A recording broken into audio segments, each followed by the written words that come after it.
because I'm used to the true and fake young master drama. The first thing I did upon returning to this wealthy family was tell the four sisters protecting the fake young master. If you don't want to treat me as your biological brother, I don't want to acknowledge you as my sisters either. Since you only consider Mu Xuan your real brother in your hearts, then he's the only brother you have. Keep him if you want. It's up to you. Just don't provoke me in the future. These words caused the four Mu family daughters' faces to change drastically. Father Mu and Pei Shuru were both angry and anxious. I looked at Pei Shuru's sad face and sighed. Mom, Dad, don't overthink it. Since I'm willing to come back, I genuinely acknowledge you. But I only acknowledge you too. I have no interest in kissing up to people who give me the cold shoulder. I am the noble young lord of Wangxi City. People have always tried to please me. Since when is it my turn to swallow my pride and lower myself to please others? Since I've taken over Mu Chen's body, I've formed a karmic bond with him. Father Mu and Pei Shuro treat me with sincerity, so I will naturally honor them and treat them as my biological parents. As for the others, we'll see how it goes. Amidst the silence, a sudden gasp was heard. Everyone at the dining table couldn't help but look over. Mu Xuan, with red eyes, cried and complained, Mom, Dad, sisters, I'm sorry, it's all my fault. Little brother, please don't blame my sisters. Before he could even finish his sentence, I rudely interrupted him. Enough. Stop crying and whining here. Do you think you're putting on a soap opera? You might love acting, but I don't have the free time to watch. What exactly do you want? At worst, I'll just leave and give you back your happy family. Saying that, I made a move to get up and leave. Mu Xuan flushed bright red from my mockery, instantly speechless. Xiao Chen, what nonsense are you talking about? This is your biological family. How can you just leave like that? Pei Shuero hurriedly spoke up, reaching out to tightly grab my wrist, terrified that I would actually leave if I got upset. This will always be your home. You can do whatever you want. No one in this house has the right to criticize you. After saying that, she secretly glared at her daughters. Sure enough, having daughters is just paying off karmic debts. Father Mu also glared fiercely at his daughters.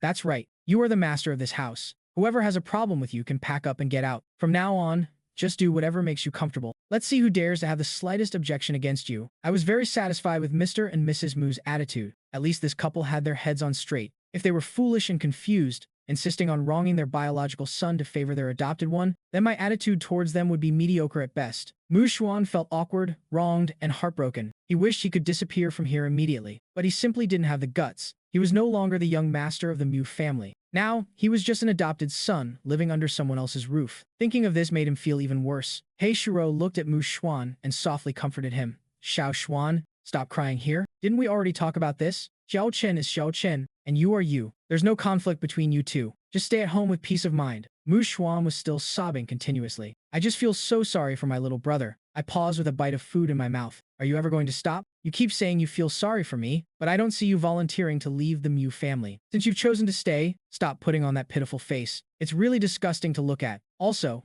I'm not your biological brother. Please just call me by my name from now on. Of course, I could see what Mu Xuan was plotting. Didn't he just want to put on a pitiful, wronged act so everyone would feel sorry for him and protect him? Such low-level tricks were nothing to me. If he loves acting, let him act. But if he pushes his luck and doesn't know what's good for him, don't blame me for not giving our parents face. The expression on Mu Xuan's face instantly froze. He felt like he had been slapped in public. His face alternated between pale and red. He was so furious he was about to explode, but he couldn't lash out in front of everyone. Being called out so bluntly by me in public, it would be too suspicious if he continued to play the victim. Mu Yue was the youngest of the four sisters. Her temper and personality were usually the most impulsive. Seeing this, she immediately wanted to step up and defend Mu Xuan, but was held back tightly by Mu Wanting beside her. Mu Wanting looked at me sitting across from her, her eyes full of curiosity and inquiry. This little brother seems really quite special. Mu Wanting's eyes flickered slightly. Welcome back to this family. Mom and Dad are absolutely right. From now on, this is your home. You can do whatever makes you comfortable. You don't need to worry about other people's feelings at all. Today was indeed our oversight. We thought you and Dad wouldn't be home so soon, so the few of us went out to run some errands. Please don't overthink it. We are actually all very happy that you're home. I gave her a faint glance and didn't reply.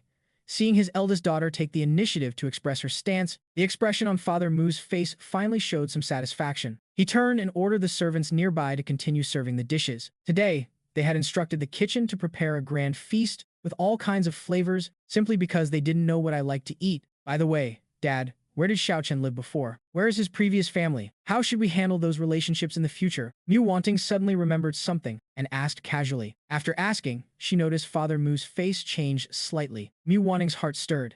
Dad, why did you suddenly stop talking? Is there some unspeakable secret about this? We are all a family now. Little brother's business is naturally our business. There's really no need for you to keep it from us. It seemed this meal couldn't be eaten in peace. If you want to know, you should just ask me directly. I picked up a napkin and gently wiped the corner of my mouth. I was adopted by an old Taoist priest when I was little. I've always lived in a rundown Taoist temple. That temple was built on a remote, barren mountain. The conditions were very poor, and there were hardly any worshippers. Master and I could barely fill our stomachs, so I never formally went to school before. Master taught me how to read and study at the temple. Growing up, I rarely went down the mountain. Master passed away 3 months ago due to old age. After he left, I lived alone in the temple, until Dad finally found me a while ago and brought me back here. Pausing slightly, I added, that Taoist temple is completely closed now. After all, I'm no longer there. Of course, if I ever want to go back one day, I can still go back and continue living there alone. I finished recounting my past experiences in just a few words. My tone remained very calm and indifferent throughout. There were no complaints in my words,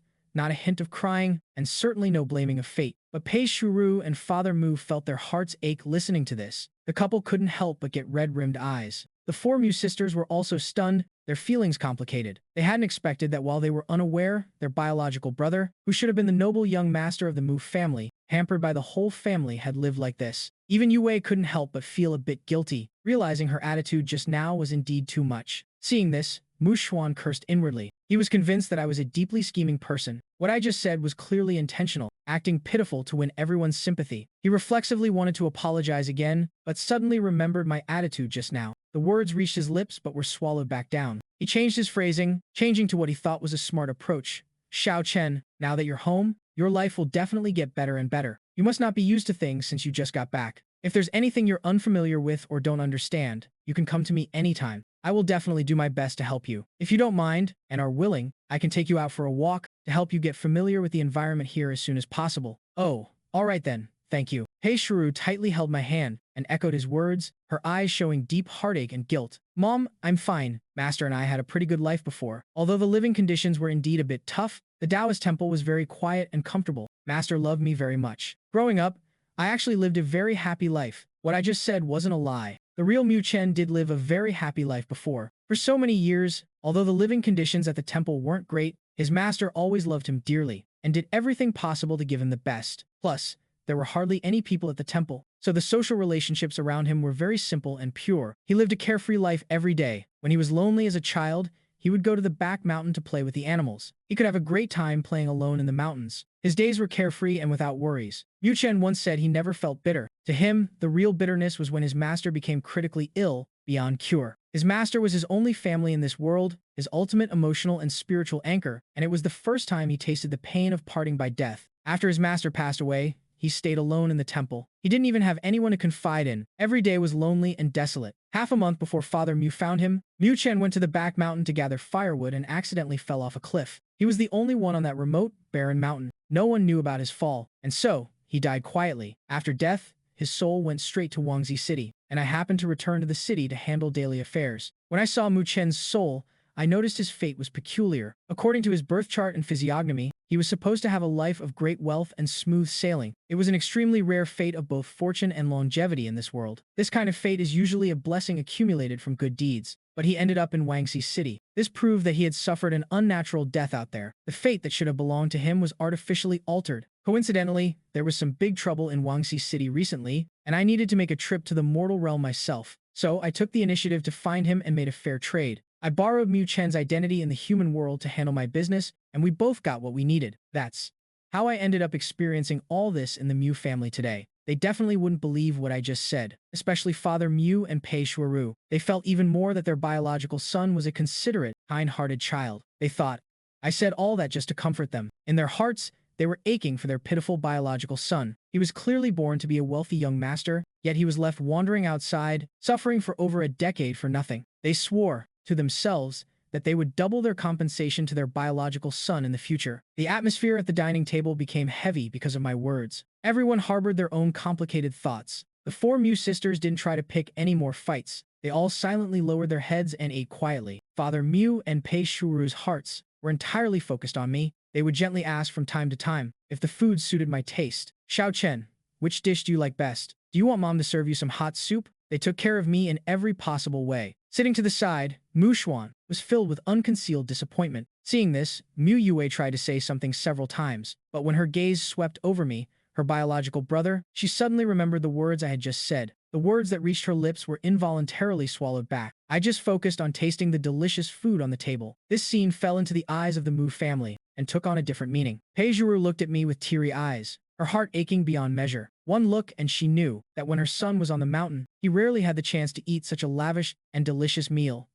After all, living in a rundown temple on a remote barren mountain, one could imagine how tough the living conditions were. Just being able to fill his stomach every day was already considered good. Where would he get the chance to taste any delicacies? Pei Shrew secretly made up her mind that from now on, she would cook different meals for me every day. After dinner, all the children sat obediently in the living room. Father Mew called it bonding with me since I just got home. I sat comfortably in the center of the living room on the wide leather sofa, staring eagerly at the huge LCD TV right in front of me, watching the scenes on the screen with great relish. Xiao Chen, do you really like watching TV? Pei Shuru asked me with a gentle smile. I stared straight at the TV and nodded vigorously. The TV was just too interesting. The scenes inside were much more fun than watching an opera on a stage. I haven't visited this bustling mortal realm in a long time. I didn't expect the human world to have changed so much. I feel like a country bumpkin who just entered the city. Seeing me like this, Pei Shru's eyes reddened again. Her poor biological son. He's already grown so big, yet he's never even properly watched a TV. Just as she was thinking this, the program on TV suddenly cut to a commercial. Seeing this, Pei Shru immediately picked up the remote control from the table. Xiao Chen, Mom will help you change the channel. The drama you were just watching is over for today. Let's switch and see what else is on. There are lots of other good and interesting TV shows. I nodded obediently, putting on an extremely well-behaved and compliant look. Pei Shru casually pressed the remote to change the channel. The Jianxin channel was broadcasting a family drama, so she put down the remote. But after a while, the expressions of everyone in the family turned awkward, especially Mu Xuan, who was sitting to the side. His fair, delicate face instantly flushed red, his eyes full of unconcealed shame and frustration. It was just that coincidental. The plot playing on the TV was exactly a true and fake young master drama, a story about two children whose identities were accidentally swapped at birth. And today, it just happened to be showing the scene where the true young master is found and brought back. Pei Shiro was completely dumbfounded looking at the TV screen. I casually switched the channel, and the plot on the screen was exactly the same as our family's situation. This scene was simply too awkward. In the show, the protagonist is brought back by his biological parents. The biological son returns home, but the adopted son isn't sent away. Instead, they dote on him even more, treating him better than their biological son. They treat the adopted son like a treasure, while the biological son is treated like a weed. An inexplicably awkward atmosphere instantly filled the living room. To make matters worse, I casually commented, "Why do people in this world not love their biological sons, but instead favor an adopted one? Even though they've raised him by their side for years, and it's human nature to be reluctant to let go, they shouldn't wrong their own flesh and blood." I shook my head repeatedly, expressing my confusion. The Mew family felt I was mocking them, but they had no proof. Although they didn't send Mu Xuan away, they definitely weren't biased, nor did they neglect or wrong Mu Chen. They were indeed reluctant to part with Mu Xuan. After all, they had raised him for over a decade, and their affection had built up over time. They couldn't just throw him away, but they knew the difference. No matter how much they cared for Mu Xuan, he would never surpass Mu Chen. So they figured, Mu Chen was just commenting on the TV show, and definitely not taking a jab at them. Even if he was jabbing at his sisters. Father Mew and Pei Shiru secretly comforted themselves, hiding the guilt in their hearts. At first, they had thought about sending Mu Xuan away. Mu Xuan was about to become an adult. They could buy him a house outside, send him living expenses on time, and support him through college. But their daughters fiercely opposed it and strongly urged them against it. Plus, they themselves were soft-hearted. Father Mew glared fiercely at his daughters. Mu Xuan couldn't stay any longer. He covered his face, sobbed softly, turned around, and ran all the way upstairs. I looked over with a blank expression. What's wrong with him now? Mu Yue had a dark face, forcing herself not to make a sound. Pei Shiru smiled somewhat forcefully. It's nothing. Probably. Maybe he's just not used to it yet. I frowned slightly. Then now that I'm back to live here, is he going to cry every day? Wouldn't that be annoying to death? Pei Shiro was instantly choked up, feeling a bit exhausted inside. Are you doing this on purpose? Mu Yue finally couldn't hold back. I immediately shifted my gaze and blinked innocently. On purpose about what? Mu Yue looked at me through gritted teeth. You were deliberately provoking him just now. Mom and Dad both said they would make it up to you. What more are you dissatisfied with? Will you only be happy if you force Mu Xuan away? Now, I completely understood. I tossed the remote control onto the table and stood straight up, staring coldly at Mu Yue. So are you trying to force me away? To make room for your good little brother? I can't even speak in my own home. I have to worry about the fake young master's feelings when I talk. After saying that, I turned and walked away. The living room instantly fell silent. Father Mew lunged over in anger and scolded his youngest daughter, scolding her until she repeatedly begged for mercy. I'm warning you all. If you ever treat Mu Chen with this attitude again, I'll kick every single one of you out." His expression became incredibly stern. "You all need to understand that Mu Chen is your biological brother, your blood brother from the same mother. In this whole identity swap mess, he is far more innocent than Mu Xuan. You're only afraid that Mu Xuan will be wronged, but why don't you think about how much your biological brother has been wronged all these years? How much he has suffered? The Mu family doesn't mind continuing to raise him, but he can absolutely never surpass Mu Chen." Father Mu's gaze landed on his youngest daughter, his face extremely ugly. "You and Mu Xuan are close in age, and you've had the best relationship since childhood. I can understand you protecting him, but you must be clear. Mu Chen did nothing wrong. He doesn't owe any of you anything. I'm only going to say this once. If anyone dares to break Mu Chen's heart again, see if I don't skin them alive." Mu Yue's mouth twitched, feeling like this was directed entirely at her. "Dad, don't worry.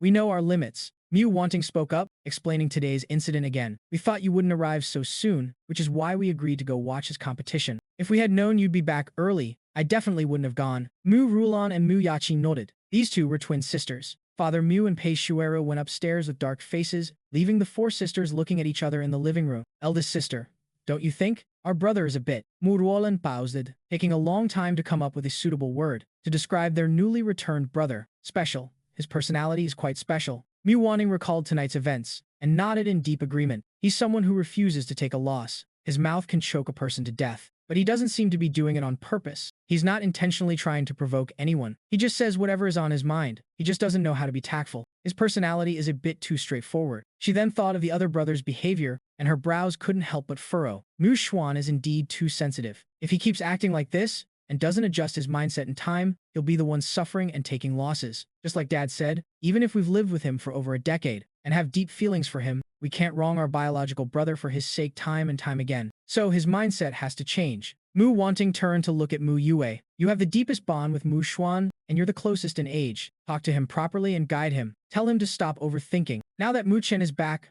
Mom and Dad will definitely favor him. That's just human nature. But it's not like things will be completely different for him. He's still Mom and Dad's son." Although Mu Yue was young and impulsive, she definitely wasn't brainless. She nodded solemnly. "I know." Also, Mu Wanting's expression turned serious, bringing out her authority as the eldest sister. "You better treat Mu Chen better from now on. Otherwise, don't blame me for teaching you a lesson." After lecturing her youngest sister, Mu Wanting also got up and returned to her room. Mu Rulan and Mu Yakin exchanged a glance. "Let's go." Mu Yue was fuming. "What is this? We clearly all did it together, so how did it end up being entirely my fault? I didn't care what the people downstairs thought. Once I returned to my room, I shut the door directly. This room was carefully prepared by my parents. It was exquisitely decorated. Both the design and the items were in a style that young boys liked. Luckily, it wasn't pink. Otherwise, staying in a room like that, I'd probably suffer from insomnia all night. As soon as I entered the room, I noticed a strange fluctuation in the air. I gently waved my hand, setting up a barrier around the room to prevent anyone from noticing the anomaly and arousing unnecessary suspicion. Immediately after, a man wearing a black robe and a little ghost mask appeared out of thin air in the room. The man walked up to me and knelt on one knee. "Your Highness." I looked at him and frowned. "Why are you here?" As soon as I asked, I had a bad feeling. Sure enough, the city lord ordered the subordinate to deliver a message. "Her Excellency has returned to Wangxi City." Hasn't she always been in the 6th hall? How long has it been since she returned to Wangxi City? How come she went back right after I came to the human world? Before coming out, I was still holding on to a fluke, thinking she would go straight back to report after finishing her business. My sister hadn't even returned to Wangxi City yet. I didn't expect things to go against my wishes. I had just sneaked out, and she followed right back. Thinking of the warnings she had given me before, a flash of guilt crossed my eyes. My sister had repeatedly warned me back then that I absolutely must not come to the human world without permission. Any handling of city affairs must be discussed first. But I happened to run into Mu Chen and thought the timing was perfect. Taking advantage of my sister's absence, I arranged everything myself. With my sister's strict personality, I'm probably going to get a scolding this time. To reply to Your Highness, the city lord has returned to Wangxi City and discovered that Your Highness secretly came to the human world. Her Excellency is very angry, so she ordered this subordinate to deliver a message. After saying that, he stood up and made a gesture of presenting a letter. A faint light flashed in mid-air, and an envelope appeared out of nowhere. Then the envelope slowly disappeared, and a line of text clearly emerged, rippling slightly in the air, before quickly dissipating. Although the time was very short, I saw it clearly. It was said to be a line of text, but it was actually just 4 words. "Arriving in a few days." This is really giving me a headache. It's not a good idea for my sister to come to the human world, is it? The masked man's voice was flat. "Your Highness, the Lord's decision cannot be changed by anyone," meaning I shouldn't overthink it and just obediently prepare to welcome her. I instantly fell silent. The man quickly disappeared from the room. I deflated like a punctured balloon, my whole body going limp. Sister is coming over. How exactly does she plan to come? If she comes in her capacity as the city lord, she definitely won't be able to stay long. Thinking of this, my hope reignited. As for her settling the score with me later, I did it all for the sake of Wang Xi's city. Considering that, she shouldn't be too harsh on me. On the third day, when the Mew family came downstairs and saw me watching TV in the living room, their footsteps instantly halted. They blinked hard, looked at the large clock in the living room. For a moment, everyone fell silent. It was only past 6 inches the morning. Hearing the commotion behind me, I was distracted from my intense TV watching. I turned my head to look at the people coming downstairs and casually greeted them. Good morning. After greeting them, I immediately turned my head back to continue watching. That focused look made it seem like I didn't want to waste a single second. Pei Shuaru froze for a moment, then recovered and walked straight towards me. She slowly sat down beside me and glanced at the TV. The screen was broadcasting the morning news. Xiao Chen, since you like watching TV so much, how about mom has someone install one in your room? That way you can watch it in your room too. Right now, Pei Shuru just wanted to desperately fulfill all her son's wishes. My eyes lit up upon hearing this. Just as I was about to nod and agree, Mu Wanting, who was walking down the stairs, spoke up before me. Mom, that's not a good idea. If we put a TV in little brother's room, what if he gets addicted and doesn't sleep at night? He's still growing. Her words reminded our mother. Given her son's level of addiction, if a TV was installed in his room, he would definitely pull all-nighters watching it. That absolutely wouldn't do. She quickly changed her tune. Mom didn't think it through. That really won't work. We can't let it affect Xiao Chen's rest. It's better to watch it in the living room. Mom can watch it with you, and we can even discuss the plots together. My beautiful dream of pulling all-nighters watching TV was shattered. I gave Mu Wanting a resentful look. This eldest sister definitely dislikes me. She won't even let me watch TV. In comparison, it seems my sister is much better. Pei Shuru noticed her son was unhappy. While finding it amusing, her heart also ached. Which kid nowadays doesn't play on their phone? They don't care about TVs at all, yet her son was so fascinated by it. Who would believe this if she told them? She coaxed me softly. It's really not convenient to have it in your room. It'll affect your sleep too much. And you can't just stay in your room all the time. The room is for sleeping. If you like watching, just watch it in the living room. No one in the family likes watching TV, so no one will fight you for it. I thought about it and understood the logic. I nodded obediently, then emphasized one point. Then absolutely no one is allowed to fight me for the remote. Hei Shuru couldn't help but chuckle, her eyes full of maternal love.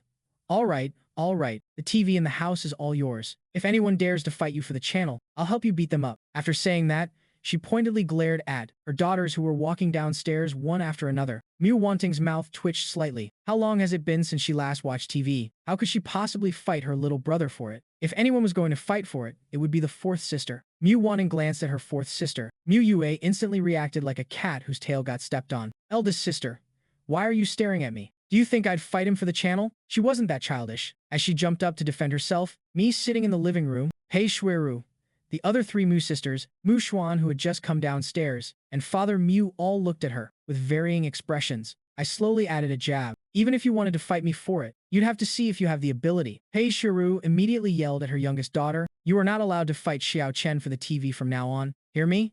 If I find out you're bullying him, I'll have your dad cut off all your allowance. I won't leave you a single cent. Mu Yue instantly looked as wronged as a puffed-up frog, her cheeks bulging with indignation. She secretly glared at me several times. I couldn't even be bothered to give her a side glance, which made her so angry she didn't even want to eat breakfast. A normal child at this age would usually be in their senior year of high school. Mu Xuan was scheduled to take the college entrance exam next June. Logically, Mu Chen should be the same, but he had always lived in a Taoist temple and had never received a formal, systematic education. Yet his age was right there. So which grade should he start in? If he went straight to senior year, would he be able to keep up? The student registration was easy to handle, but deciding which grade he should be in was a headache. The more Father Mu thought about it, the deeper his frown became. He brought up the matter of going to school with me. I could use this opportunity to learn about the world. Mu Xuan, who was beside us, rolled his eyes and suggested with a smile, why not let Xiao Chen join my class? That way, it'll be convenient for me to take care of him, and I can also help him with his studies. I didn't even spare him a glance. Father Mu was somewhat tempted, but he was worried his son wouldn't be able to keep up with the coursework if he couldn't keep up and his grades were too poor. Mu Xuan's grades had always been excellent, if the two were compared like this. Moreover, the fact that the Mu family had taken home the wrong child couldn't be hidden in their social circle. They never intended to cover it up anyway. When the time came and everyone knew, people would inevitably compare the two. What if it hurt his son's self-esteem? Mu Wanting spoke up calmly, Dad, you don't need to worry too much about this. If little brother can't keep up, we can just hire private tutors for one-on-one coaching. We can also teach him ourselves when we have time. This semester is almost over. Little brother can enroll when the next semester starts. He can use this time to get some tutoring and familiarize himself with the school curriculum. I believe it shouldn't be a big problem. Paige Shueru's eyes lit up, and she clapped her hands happily. Right, why didn't I think of that? We can hire private tutors. Aside from the fourth sister who isn't great at studying, the three of you have excellent grades. Tutoring Xiao Chen in high school subjects will definitely be no problem. Saying that, she made a direct decision. Let Xiao Chen rest at home for a couple of days first. Then you three sisters will take turns, each tutoring one subject, to help Xiao Chen get familiar with the school curriculum as soon as possible. Mu Wanting nodded. Sure. Since the eldest sister agreed, the second and third sisters also nodded along. For a moment, Mu Yue didn't know whether to feel relieved or annoyed that she was being looked down upon. I originally intended to refuse, but seeing that the three sisters had all agreed, and Pei Shuer was looking so enthusiastic, I silently swallowed my words of refusal. Mu Xuan bit his lower lip and lowered his eyes,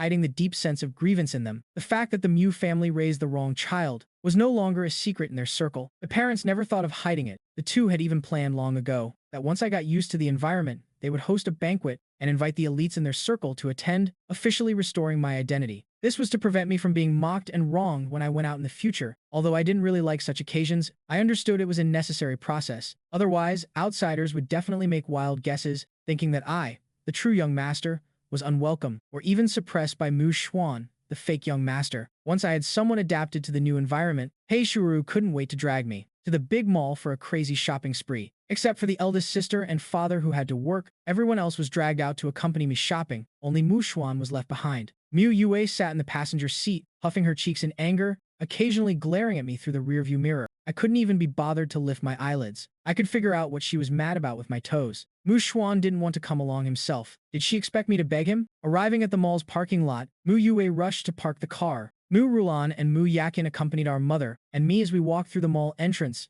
beginning today's shopping spree. The Mu sisters were entirely responsible for carrying the bags. Pei Shuru affectionately held my arm. As we were walking, I suddenly stopped in my tracks. I turned my head and listened carefully for a moment. Mom, did you guys hear a strange noise? I just heard a muffled thud, like something falling from a high place and smashing heavily onto the ground. And it definitely wasn't a normal object. That sound was very distinct. Pei Shuru turned her ear to listen as well. No, this is a big mall. It's very lively. Even if there was a sound, it was probably just the noise of the crowd. Just as she was speaking, Mu Rulan noticed something wrong ahead. Faint screams could be heard. Mom, it looks like something happened up ahead. My eyes flashed slightly. I grabbed Pei Shuru's wrist back.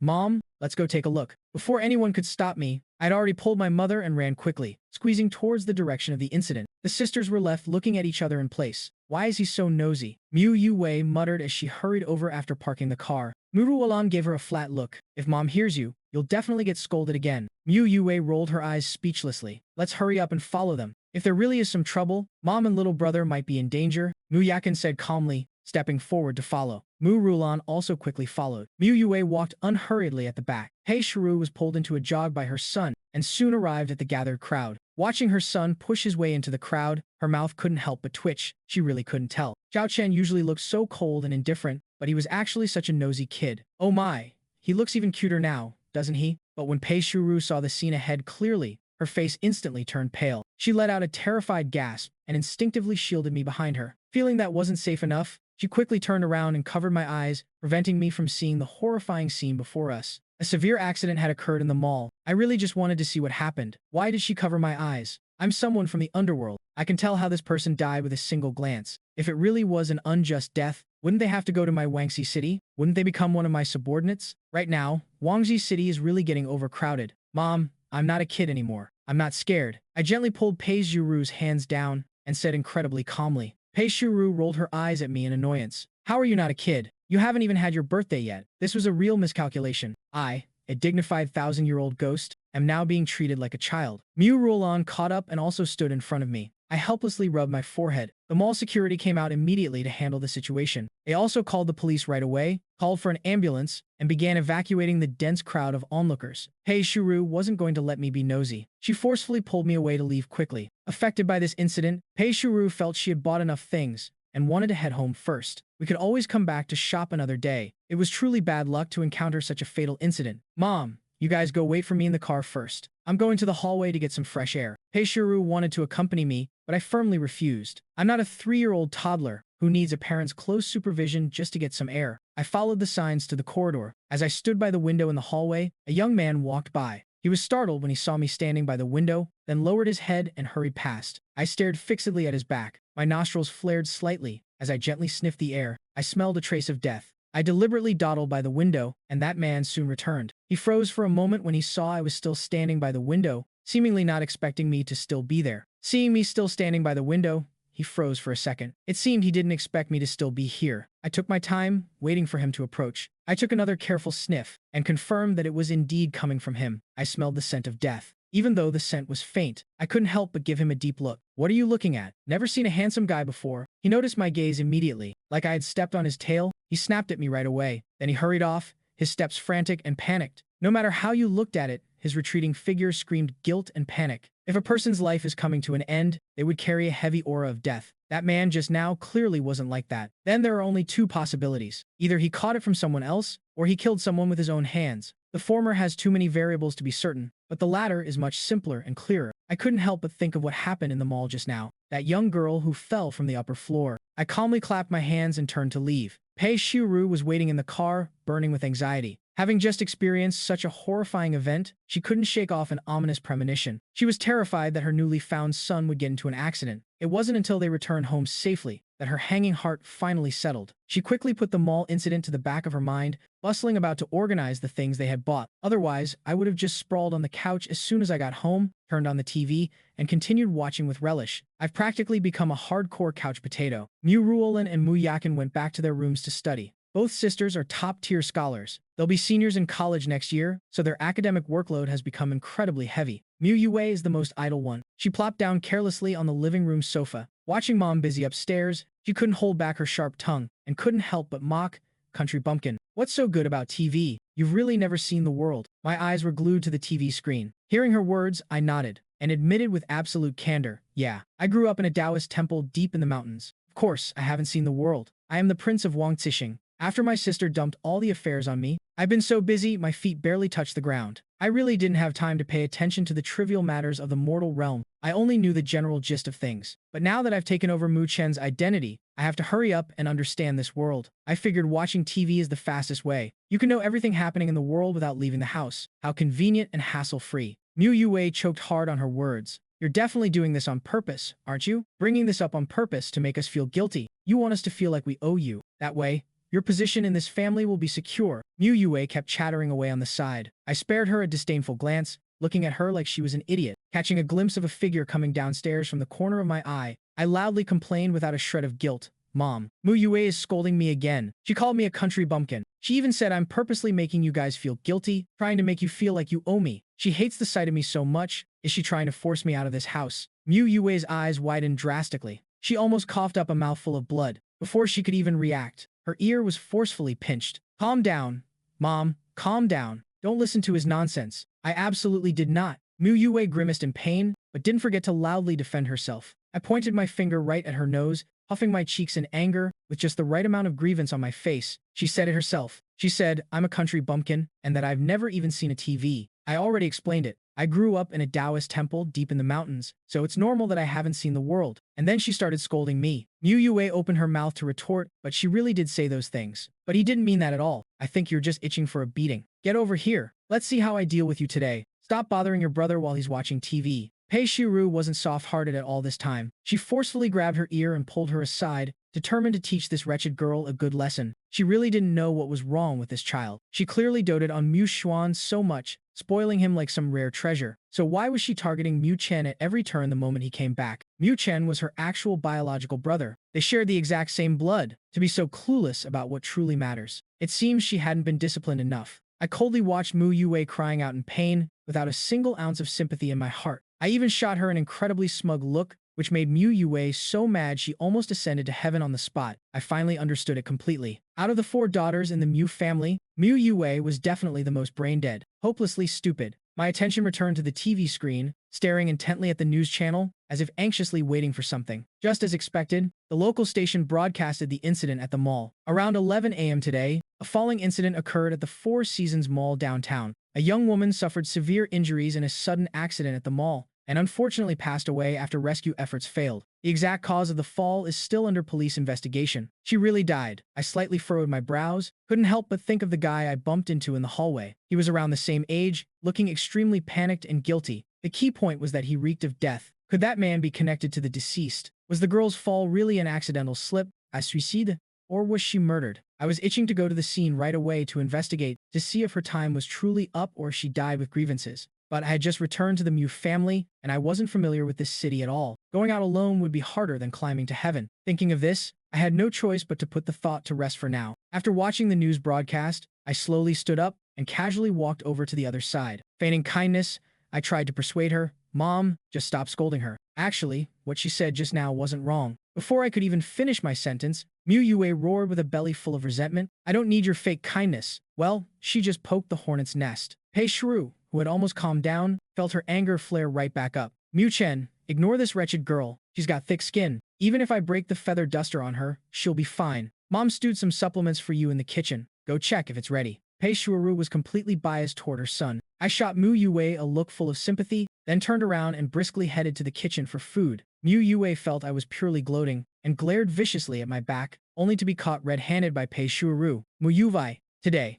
She was definitely going to break that feather duster. I was still pondering what method to use. Find the man I met in the hallway that day. I didn't expect the opportunity to deliver itself to my doorstep. The Mu family was hosting a grand recognition banquet. Almost the entire upper crust of high society had received an invitation from the Mu family. On the day of the banquet, the Mu family villa was bustling with excitement. Fragrance filled the air as glasses clinked. Glamorous socialites could be seen everywhere, along with successful men in sharp suits, gathering in small groups to chat. I stayed in my room upstairs the whole time. Pei Shuru was too busy downstairs, planning to come up and get me when it was time to officially introduce me to everyone. I changed into my custom-tailored suit, and seeing it was about time, I stepped out of the room. Passing by Mu Xuan's room, my footsteps paused slightly. I tilted my ear to listen. It really wasn't my intention to eavesdrop, but the people inside were relying on the noise downstairs. The voice was a bit loud. Plus, I'm no ordinary mortal. I instantly recognized the voice upon hearing it. The woman talking to Mu Xuan was my nominal eldest aunt. Because of this grand recognition banquet, the Mu family from the capital had all come over, including the eldest uncle's family, who inherited the Mu family's company and ancestral estate, as well as the majority of the assets, and that high and mighty old Madame Mu. But I felt their sincerity was just so-so. The banquet is clearly being held today, yet they only arrived unhurriedly last night. Old Madame Mu moved into the Mu family villa, while the eldest branch's family went straight to a hotel downtown. Resting my chin on one hand, I pondered to myself. Mu Xuan seemed to have a pretty good relationship with the eldest branch. This eldest aunt, from beginning to end,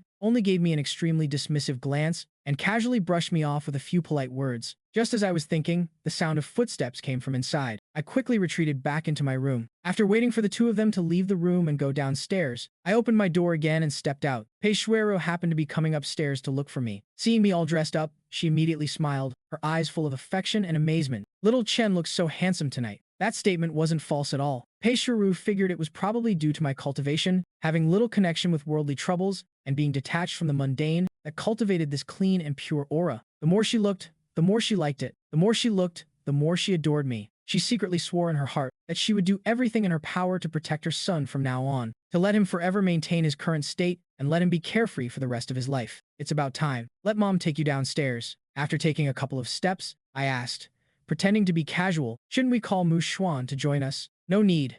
Tonight's banquet is for you. He's with his eldest aunt right now. It's fine. If we call him, he'll probably overthink it again. That child has been very sensitive lately." This also left them at a loss for what to do. Eldest aunt seems to dote on him a lot. From what I've learned about him recently, the relationship between my cheap dad and his biological older brother seems to be very mediocre. Otherwise, after the family split back then, he wouldn't have come straight to High City to start from scratch. Even though they go back to the capital every year for a reunion, that's purely out of respect for old Madame Mu. So why does eldest aunt favor Mu Xuan so much? Pei Shuru didn't find it strange at all, and patiently explained, "You know your dad's family situation. He has an older brother and an older sister. Your eldest uncle and aunt don't have a son. Your aunt did give birth to a son, but his surname isn't Mu after all. I'm the only one who gave birth to a precious son like you." Saying this, Pei Shuru's brows were tinged with guilt. The one who should have been enjoying all this doting and affection should have been her little Chen. He is the true young master that the Mu family should hold in the palm of their hands, but fate made a fool of them. Thinking of the past, she felt another wave of heartache. I slightly raised an eyebrow. "So, it was actually because of this?" It's been over half a month since I returned to the Mew family. Tonight is considered my first official public appearance. Pei Shuero and Father Mew accompanied me on my left and right. I slowly walked down the stairs. My looks and demeanor instantly captivated everyone, firmly grabbing the attention of all the guests present. I didn't show the slightest hint of timidity or cowering. The aura I exuded with every gesture was clearly that of a young master of a prestigious family, meticulously cultivated with countless resources and effort. Seeing me in the spotlight, Mu Xuan's heart couldn't help but clench tightly. His eyes were fixed dead on my figure, unable to hide the disappointment and deep jealousy in his heart. Mu Xuan, don't panic. He's just putting on an act right now. Anyone can put on a show. You are the young master raised by the Mew family. You must never forget that. You've lived in the Mew family for over a decade. So, what if he's the biological one? Feelings take time to cultivate. After all, Bu Manchi noticed Mu Xuan's emotional fluctuations and comfortingly patted the back of his hand, consoling him in a soft whisper. Mu Xuan forced a bitter smile. Eldest aunt, I'm fine. I'm actually quite happy for them. Mom and Dad found their biological son. This is a wonderful thing. I've enjoyed so much in the Mew family all these years. At the end of the day, I'm the one who wronged Mu Chen. Lu Manch glared at him in exasperation and scolded in a low voice. What does this have to do with you? Weren't you just a baby back then too? It was the parents who didn't watch over you properly, which led to the mix-up with your identities. No matter who's to blame, it can't be pinned on you. Alright, just put your mind at ease. Don't overthink it. I know exactly what kind of people your parents are. They've raised you with all their heart for so many years. Even if their biological son is back now, they definitely won't stop loving you. You need to adjust your mindset. Don't lower your own status. In short, remember this. You did nothing wrong, and you don't owe anyone anything. You understand? Mu Xuan bit his lip and nodded slightly, not saying any more annoying words. Mom and Dad indeed wouldn't stop loving him, but it definitely couldn't compare to before. Before, at home, and even within the entire Mew family, whether in High City or the capital, he was the Mew family's only precious grandson. The whole family held him in the palm of their hands, always granting his every request. Everyone's eyes and hearts were entirely focused on him, but now, he clearly felt a massive drop in status. Ever since Mu Chen came back, Mom and Dad no longer had eyes for him. Their hearts and eyes were full of only Mu Chen. Even his sisters were the same. Only his fourth sister still wholeheartedly defended him. Thinking about it made Mu Xuan feel incredibly wronged.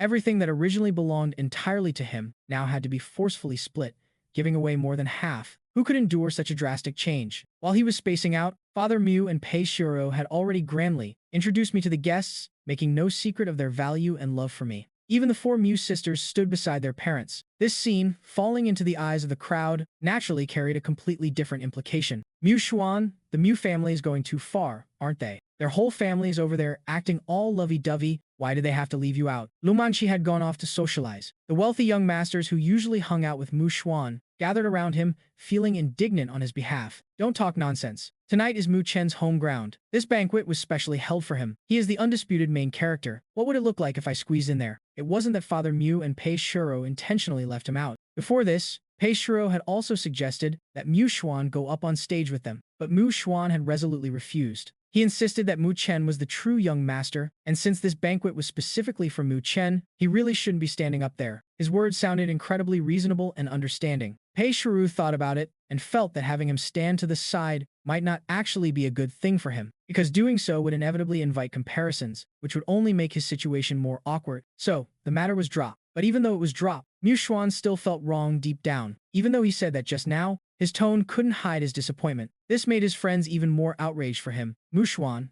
even if that Mu Chen is the true young master, you've been in the Mew family for over a decade. There's no reason for him to push you out the moment he gets back. Raising an extra son makes no difference to the Mew family. Based on first come, first served, he's the outsider who came late. How can you use first come, first served for this? He's Mom and Dad's biological son. He suffered so much in that deep mountain Taoist temple, while I enjoyed all the blessings in the Mew family. It's normal for him to be angry. I can understand all of this. I definitely won't hold it against him. Mu Xuan put on a magnanimous front. His friend beside him curled his lips in disdain, making no effort to hide the contempt and scorn in his eyes. A wild kid raised in a deep mountain Taoist temple. He probably hasn't even seen what a TV looks like. It's hard to imagine there's such a country bumpkin. Between you and this bumpkin reeking of dirt, anyone with half a brain knows who to favor. You are the precious young master, the Mu family, meticulously cultivated with money and power. How could that country bumpkin ever compare to you? If Uncle Mew and Aunt Pei can't see things clearly, they'll regret it sooner or later. Just wait for this bumpkin to embarrass the Mew family and turn the Mew family into the laughingstock of high society. Mu Xuan, you can't be too soft-hearted either. The more you back down like this, the easier it is for people to bully you. You have to fight for what's yours. Mu Xuan nodded repeatedly.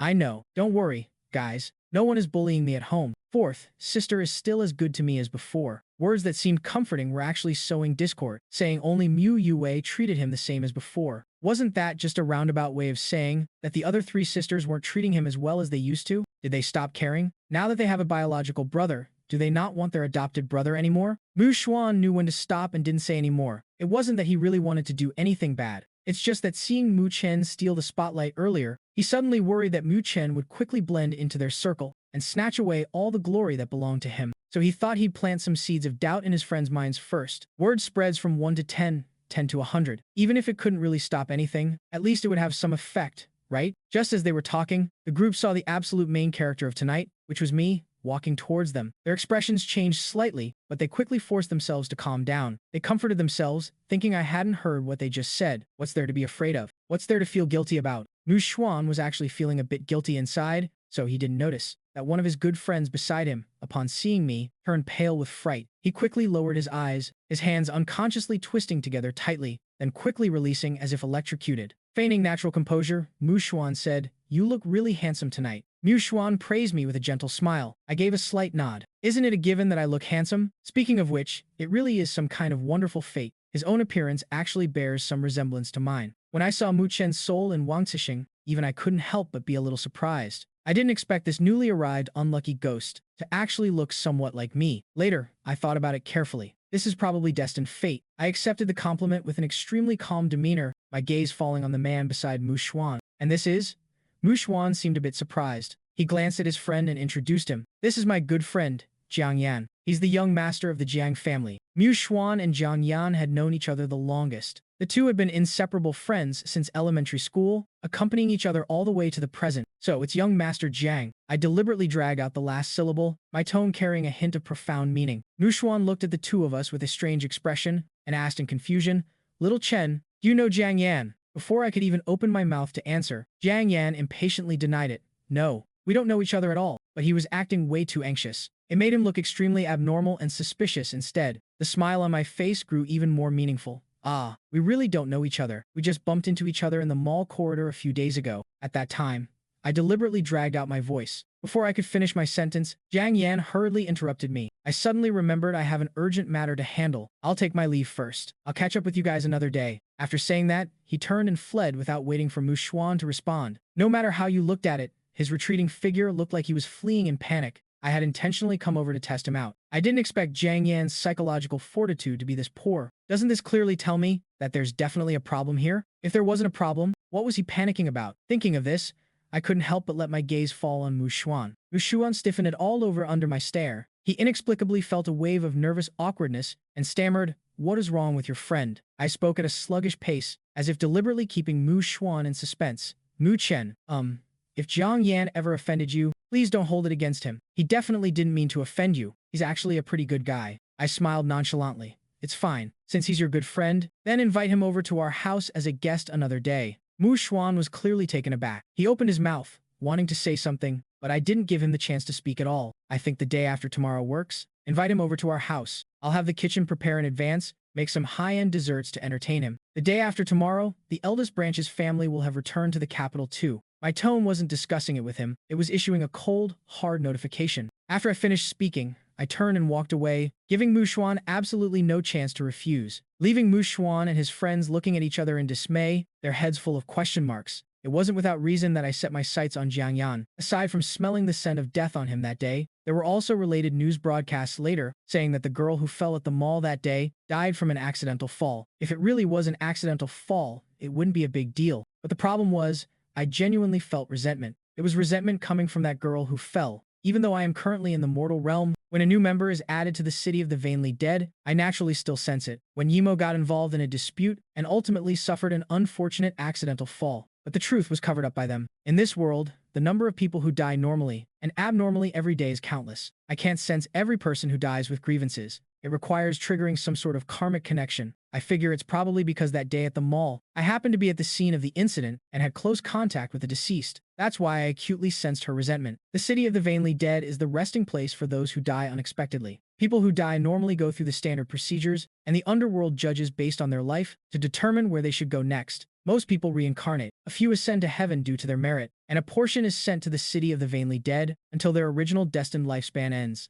If they were innocently implicated by others, they also have to wait for the truth to come to light, and their resentment to dissipate before they can continue the cycle of reincarnation. But right now, the city of the vainly dead is overflowing. Souls that should have reincarnated are unable to leave, forced to linger. Day after day, year after year, many people still arrive at the city of the vainly dead, but fewer and fewer leave. If this continues, the city of the vainly dead will cease to exist, and thousands of souls will dissipate along with it. Getting to the root of the problem, the gates of reincarnation close for some unknown reason and cannot be opened. Naturally, the ghosts cannot leave. My sister and I pondered this problem for a long time, trying many methods but failing to solve it. Later, Kshitigarbha Bodhisattva gave us a hint, and my sister and I finally saw the light. That's what led to me coming to the mortal realm. The purpose of coming here is to collect merit and faith, to reopen the gates of reincarnation, and restore the operation of the city of the vainly dead. Now that an opportunity has delivered itself to my door, I can't exactly push it away, can I? Mu Xuan thought about it over and over but couldn't figure out what exactly I was trying to do. After the banquet,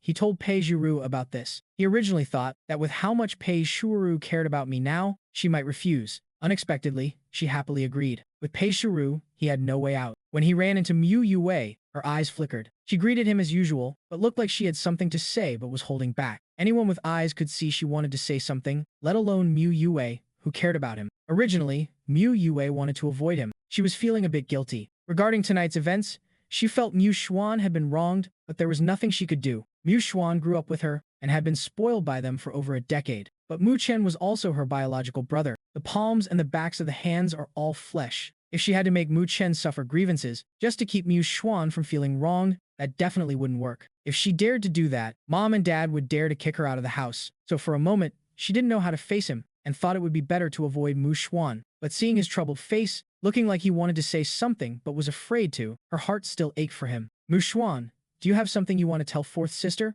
Mu Xuan bit his lip and hesitated for a moment. Fourth sister, Mu Chen, I don't know if Jiang Yan offended Mu Chen and made him unhappy.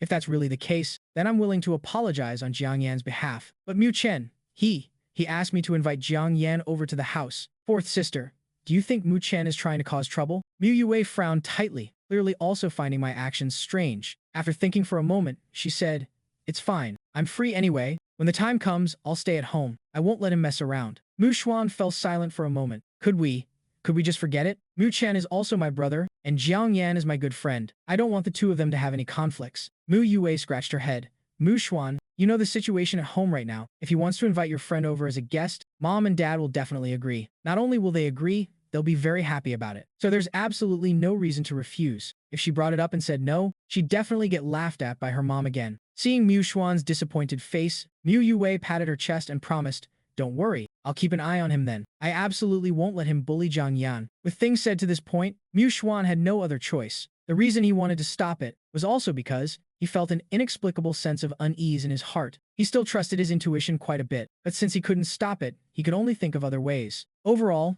tonight's recognition banquet was quite a success. Old Madame Me, although not showing much enthusiasm or happiness, wasn't foolish enough to do something inappropriate on such an occasion. The whole night passed peacefully, and the guests thoroughly enjoyed themselves. Since returning to the Mu family, I had always been free. This was true in every aspect. Pei Shuaru and Father Mu never demanded that I had to do things a certain way. They just told me that since I was home, I should do whatever made me comfortable. I slept until I naturally woke up every day. Anyway, there was nothing to do even if I woke up early. Plus, I stayed up late surfing the internet every night to familiarize myself with and understand this world, so sleeping in a bit was excusable. No one in the Mu family would scold me for it, but I forgot that there were a few extra people now, and they seemed to not like me very much. The moment I went downstairs in the morning, I was scolded. The elders are all up, yet here you are, sleeping until now. Seeing me come downstairs, old Madame Mu rolled her eyes and shot me a sidelong glance, saying with great dissatisfaction, "Look at our Mu Xuan. He got up early to help prepare breakfast. You should learn from Mu Xuan on this point. At the very least,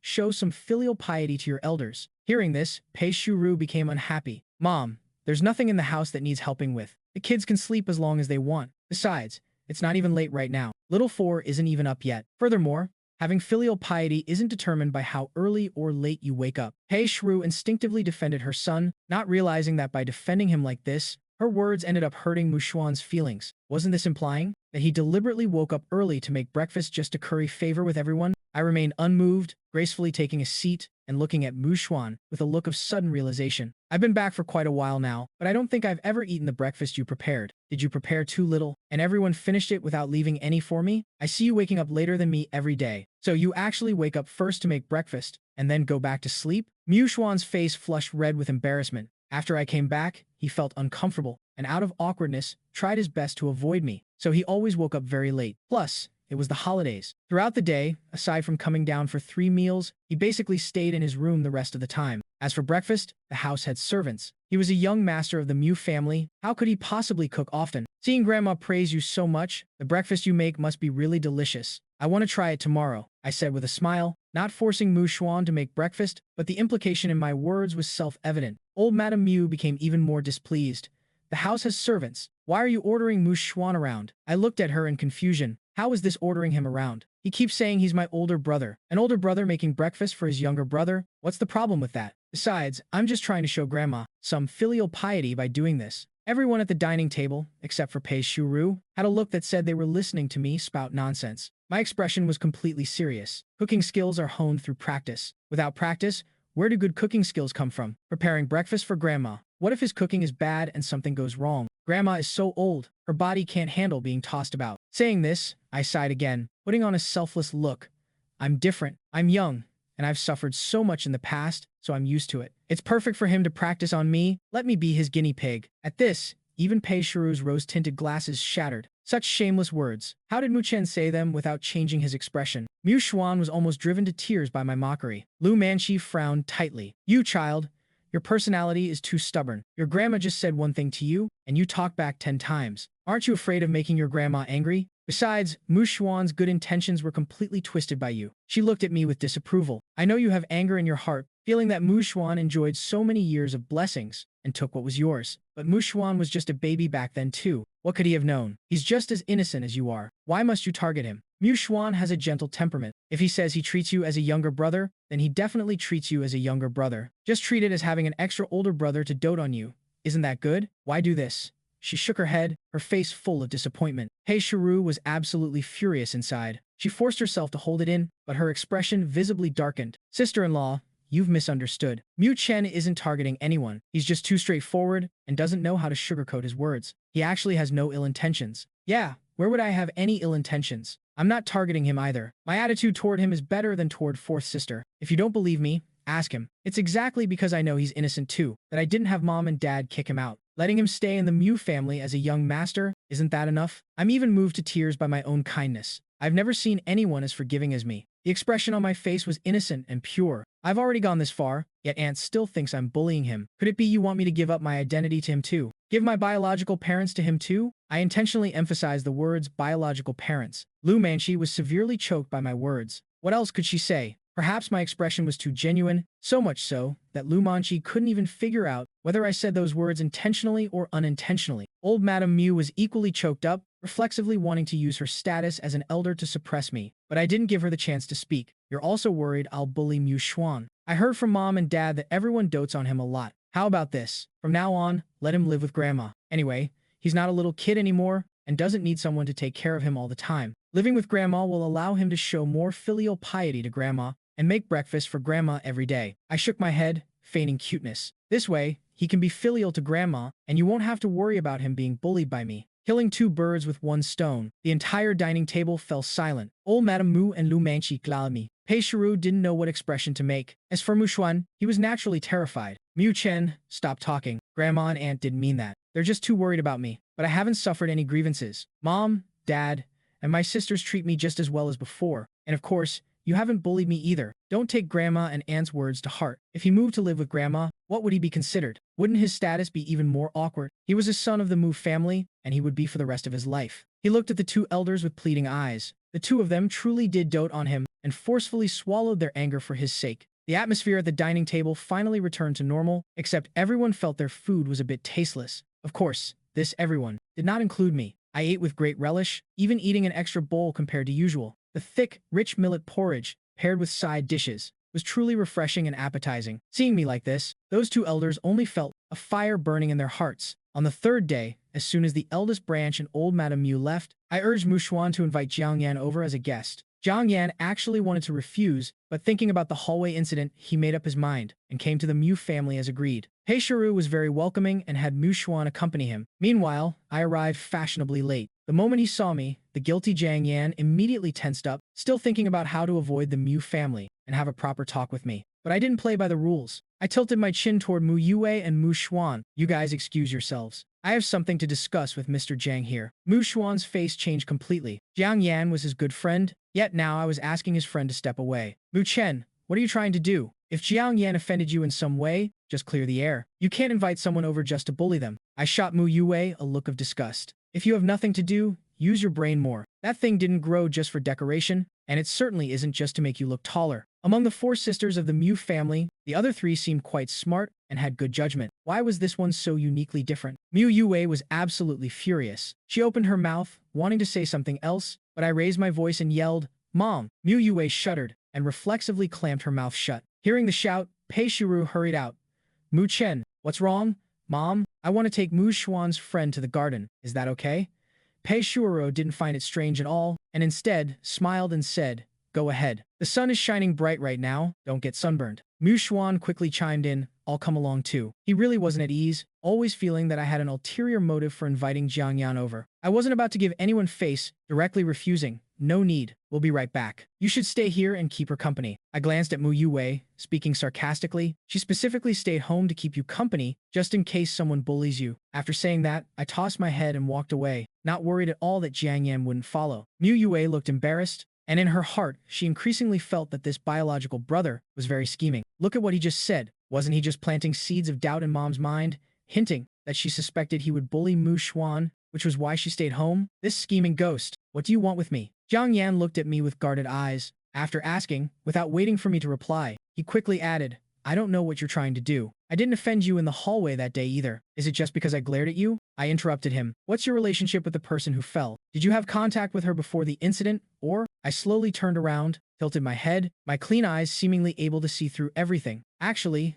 the incident is connected to you guys. I'm not.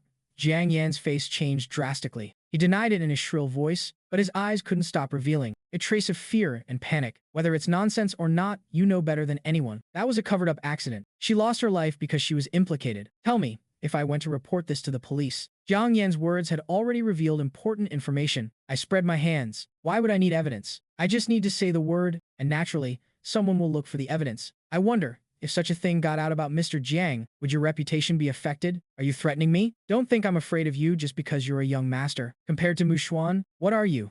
Do you think you can replace Mu Xuan? You're dreaming.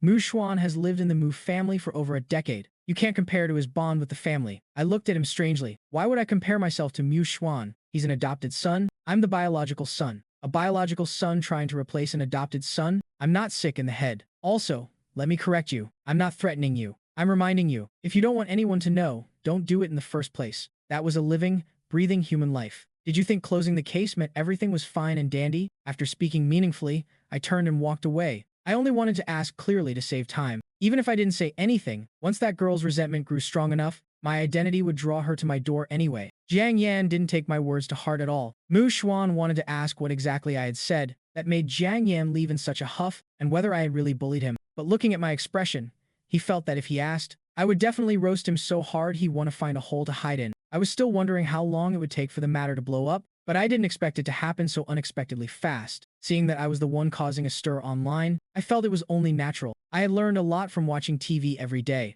Everything in this society moves fast. As long as something spreads online, it's more effective than any kind of promotion. I felt this was indeed the fastest way. Perhaps because she had encountered it at the mall, Pei Shiru also sighed while watching the news. I originally thought it was a simple accident. I didn't expect it to turn into something like this. If it's really like what her parents said, then it's truly too tragic. That girl who fell was only 25. So young. I heard she was an only child too. And just like that, she's gone. No wonder her parents can't accept it and insist on blowing the matter up. If it were her son who died under such unclear circumstances, she would definitely go crazy too. Thinking this, Pei Shiro quickly spat in her heart to ward off the bad luck. She had just found Mu Chen. The days ahead were still long. The mother and son still had plenty of time to spend together. The deceased parents revealed to the media that their daughter was well-behaved and quiet, didn't have many friends, and came from an average family. She usually didn't have any high expenses. Unlike her peers who loved to shop till they dropped, she rarely bought personal items. The money she earned from work was all given to them for household expenses, keeping nothing for herself. She usually lived a simple life, just going between work and home. Yet the place she fell from was a high-end mall, a place she absolutely couldn't afford to shop at. Before leaving the house that day, she acted a bit unusually. They didn't think much of it at the time, never expecting it would end up like this. At first, they thought it was an accident, but while packing up her belongings,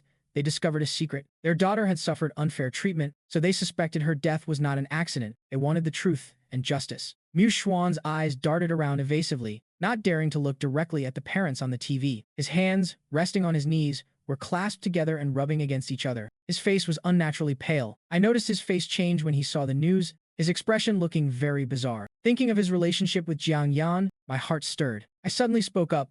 What are you panicking for? Do you know the deceased? Or did you do something shameful? Mu Xuan looked as if he had been startled. He abruptly looked up and glared at me, retorting in a sharp voice, Mu Chen, what nonsense are you spouting? Even if you're dissatisfied with me, you can't just say things like that. Pei Shiru was stunned for a moment, then startled by the sharp voice. Mu Xuan, do you know this poor girl? Could she be from one of your classmates' families? This wasn't entirely impossible. Mu Xuan attended a private high school with expensive tuition. The school admitted outstanding students every year, and these types usually came from average families, unable to afford the tuition but having excellent grades. She might just be a relative of one of his classmates. Mu Xuan's face changed slightly again.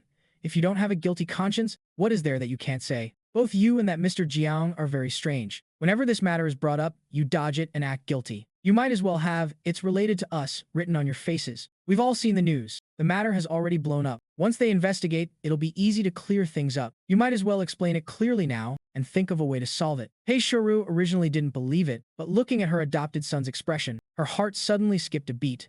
Mu Xuan, Mom, I really didn't. Mu Xuan grew anxious.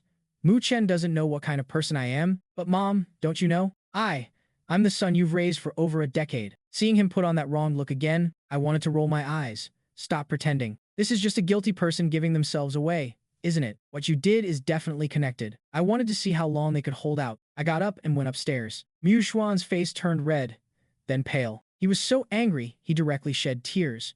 Mom, you saw it too. Ever since Mu Chen came back, I've backed down at every turn. I know I have no right to fight with him, and I shouldn't fight with him. I also want to get along well with him and be filial to you and Dad together. But he finds me an eyesore at every turn. No matter what I do, he has to criticize me. Today, Jiang Yan left in a huff, and I don't even know what he did. Mom, tell me, what do I have to do? Otherwise, I should just move out. Even though I'm not an adult yet, I think I can support myself. You've raised me for so many years, and that's already a huge favor to me. I can't ask for anything more. He seemed to want to vent all the panic, worry, grievances, and dissatisfaction in his heart. He covered his face and cried heartbrokenly. Pei Shuro watched, her heart aching endlessly. The palms and the backs of the hands are all flesh. Mu Chen was her biological son, so of course she loved him. But Mu Xuan had been raised by her side for over a decade. He wasn't biological, but he was just like a biological son. She wasn't foolish enough to expect the two of them to truly love each other dearly. As long as they lived in peace, that was enough. Moreover, Mu Chen had also said he didn't mind keeping Mu Xuan around. However, Mu Chen's mouth was indeed too sharp. He didn't know how to be tactful at all. At home,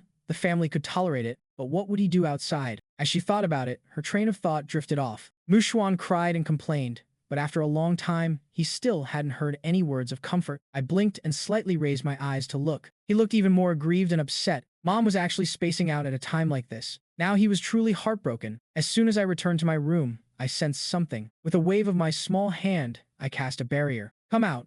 It took a good while before. A blurry figure floated out, trembling slightly. The moment my gaze swept over, the figure immediately shrank into the corner. You're already a ghost, yet you're still this timid? No wonder she was bullied by those punks. I seriously doubted it. Someone this cowardly, even after becoming a ghost, wouldn't be much better. What could she possibly do? Could she really trigger a fateful encounter? I was highly skeptical. How did you find this place? If you don't speak, I'm throwing you out. The figure was startled and hurriedly said, I'm Wen Yimo. A few days ago, I had an accident at the mall. At this, her voice dropped. It took me days to accept this reality. It's unbelievable, but I have no choice but to accept it. When I fell that day, I knew I wasn't going to survive. Even if I didn't die, I'd be severely injured. My family couldn't afford the medical bills, so it was better to just pass away. For a moment, I didn't know whether to feel relieved or sad. Woohoo, and then? What do you want to do? Get revenge? When Yimo froze for a second. Revenge? Can I still get revenge? If not for revenge, why did you come looking for me? If you didn't want revenge, you wouldn't be lingering in the mortal realm. I just can't let go of my parents. You've seen your parents, I believe. You're their only daughter. Now that you're just gone, they won't let this go easily. They look ready to fight to the bitter end. Wen Yimo was silent for a long time, before muttering with difficulty, they can't beat those people. Listening closely, her voice was still trembling. I seemed to understand a bit. It wasn't that she didn't hate them or didn't want revenge. It was because she had been bullied for so long. The trauma was branded into her very soul. Even as a ghost, she was still terrified of them. This indirectly showed how deeply she had experienced the oppression brought by power and wealth. Can you help me? I know you're different. You can definitely help me, right? She suddenly looked up, staring at me pleadingly. She didn't know who the boy in front of her was or why he could see her. Not only could he see her, but he wasn't panicked at all. He had to be someone special. She felt some unseen force drawing her here, so he could definitely help, right? I smiled faintly. How do you want me to help you? This question stumped her. How should he help? She didn't even have a plan herself, so how could she ask someone else? Didn't she hate them? Of course she did. Her fall wasn't an accident at all, it was a covered-up altercation. When the accident happened, besides terror and despair, there was also deep resentment. Why did they treat her like this? It was just because she couldn't stand those punks bullying others and stepped up to stop and scold them. Why did she end up dying such a wrongful death? She worked at a milk tea shop. Those rich punks often came to get drinks. Later, they caused a scene in the shop. She tried to stop them, but was insulted and threatened. She was so furious that she bluffed about recording them and threatened to expose them online. Only then did the group back off and stop bullying people. She thought it was just a minor hiccup in life. She never expected that she had provoked demons. From then on, the retaliation began. They deliberately isolated and ostracized her at school. They teamed up with others to spread rumors and humiliate her. She wanted to quit her job, but they threatened the boss, found her address, and harassed her parents. They stuffed her desk with trash and intentionally destroyed her study materials. Their tricks were endless. She thought if she just endured it until they got bored, it would be fine. She never imagined it would ultimately cost her life. Afterward, it was simply written off as an accidental fall. The truth was covered up and ignored. Thinking of this, her resentment surged. The air in the room began to fluctuate. The curtains fluttered. The tassels on the lampshade swayed. Russell times, I want them to taste this suffering. I want them to get the retribution they deserve. I rested my chin in my hand. The retribution they deserve? Sending them to prison? That wouldn't be hard. Wen Yimo's inner resentment was triggered. Her previous cowardice vanished, replaced by a chilling aura. Her face twisted slightly. Prison? Their families won't let them go to prison. Even if they do, it won't be for long. My life in exchange for just a few years behind bars? Is my life really that worthless? She refused to accept it. Then how about a life for a life? I said it so casually, as if it were the simplest thing in the world. It made Wen Yimo freeze for a moment. The seething resentment around her paused. If that's possible, of course that's best. But can you really do that? She asked cautiously. If that was possible, of course that was best. Why should she be dead while they get to live on as if nothing happened? Did she just die for nothing? Legal justice might not be enough to make up for anything. I smiled faintly. Of course I can. Joy burst from Wen Yimo's eyes. Can you really help me get revenge? If I help you get revenge, will you pass on peacefully? She nodded, then paused. Her face was filled with loneliness and sorrow. I can let go of my resentment, but I can't let go of my parents. I'm their only child. I thought for a moment and said, your parents aren't that old. Maybe they can have another child. She never expected to hear something like this. Thinking about her parents' age, it was indeed possible for them to have another child. If that was the case, she could rest easy. Then when will you help me get revenge? What price do I have to pay? My eyes flickered. I smiled meaningfully and said, don't worry. I certainly won't help you for free, but it won't be a price you can't afford. We'll talk about the payment after it's done. I'm no ordinary person. What I want naturally isn't anything ordinary. Wen Yimo nodded without hesitation. Then just wait. This requires the right timing. She nodded, then remembered something and grew tense. She asked, can you help me protect my parents? I belong to the underworld. I'm not some god in heaven. I handle the affairs of the dead, not the living. Seeing me stay silent, her eyes turned red. If you can't, then forget it. Seeing her pitiful state, I said, don't worry. Your parents should be fine. The incident has blown up quite a bit now. If something happened to them now, it would be a total mess. Mom, I'm heading out for a bit, I said to Pei Shiru. Pei Shiru froze for a moment. Heading out? Where are you going? I'll have the driver take you. No need. I'll take a cab myself. It's inconvenient to get things done with a driver following me. But Xiao Chen, you haven't gone out alone since you came back. You're not familiar with High City either. What if you get lost going out all by yourself? I could see her worry. Mom, it's fine. I know the way. Besides, I just need to give the address when I get in the car. There's nothing to worry about. That still won't do. There are a lot of bad people out there right now. How about this? I'll have your fourth sister go with you. Whatever you need to do, just go ahead and do it. Your fourth sister can even run errands for you. She quickly had someone wake up the bedbound Mu Yue. As soon as Mu Yue heard her mother's words, she blew up. Mom, I'm his sister, not his little sidekick. If you're worried about him, just have the driver follow him. Why do I have to go out with him? I'm not doing it. As she yelled, she even glared at me. I gave her a look of utter disgust. My expression was full of disdain. You think I want you tagging along? Mom is worried and insists you come. Mom, look at him. Mu Yue angrily pointed a finger at me. Hey, Shiru slapped her hand down. Even if you don't want to, you're going. You said it yourself. Xiao Chen is your younger brother. An older sister accompanying her brother to run some errands, and you have this many complaints? What exactly is your problem? Hey Shuru's face darkened as she looked at her sternly. Mu Yue was intimidated by that gaze, and her arrogance instantly deflated. It's settled then. Hurry up and eat your breakfast. Xiao Chen needs to head out. She held back her tears, feeling wronged as she gave in. Where exactly are you going? Mu Yue asked with a dark expression once they were in the car. Having free labor, it'd be a waste not to use it. I comfortably ordered, keep driving forward. I'll give you directions. I was absolutely treating her like a chauffeur. Mu Yue was furious, but there was nothing she could do. She followed my directions, winding all over the place. The surroundings grew more and more unfamiliar. The roads got narrower and narrower. She was completely bewildered. Having lived in High City for so many years, she never knew a place like this existed here. Mu Yue obediently parked the car outside a dilapidated residential complex. Sitting in the driver's seat, she looked outside, deep confusion welling up in her heart. All right, just wait for me here. I got out and slammed the car door shut. I dropped that single sentence and walked off,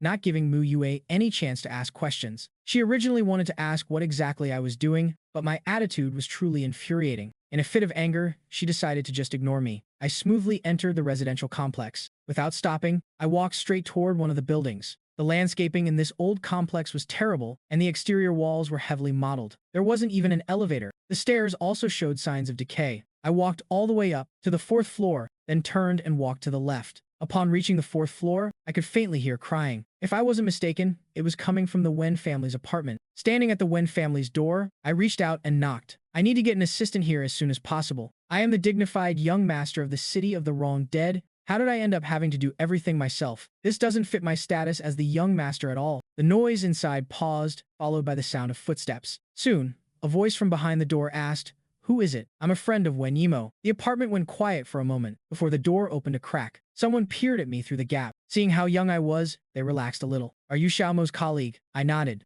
Only then did the person inside open the door and let me in. After entering, I didn't waste any time on small talk. I know Wen Yimo was murdered. Wen Yimo's parents weren't that old, but they had aged rapidly after their daughter's accident. They used to have heads full of black hair, but now it was mixed with a lot of silver. The wrinkles on their faces had also deepened significantly. Their eyes were filled with sorrow and pain, as well as suppressed hatred. "How do you know? How do you know Xiaomo was murdered? Do you know something? Tell us.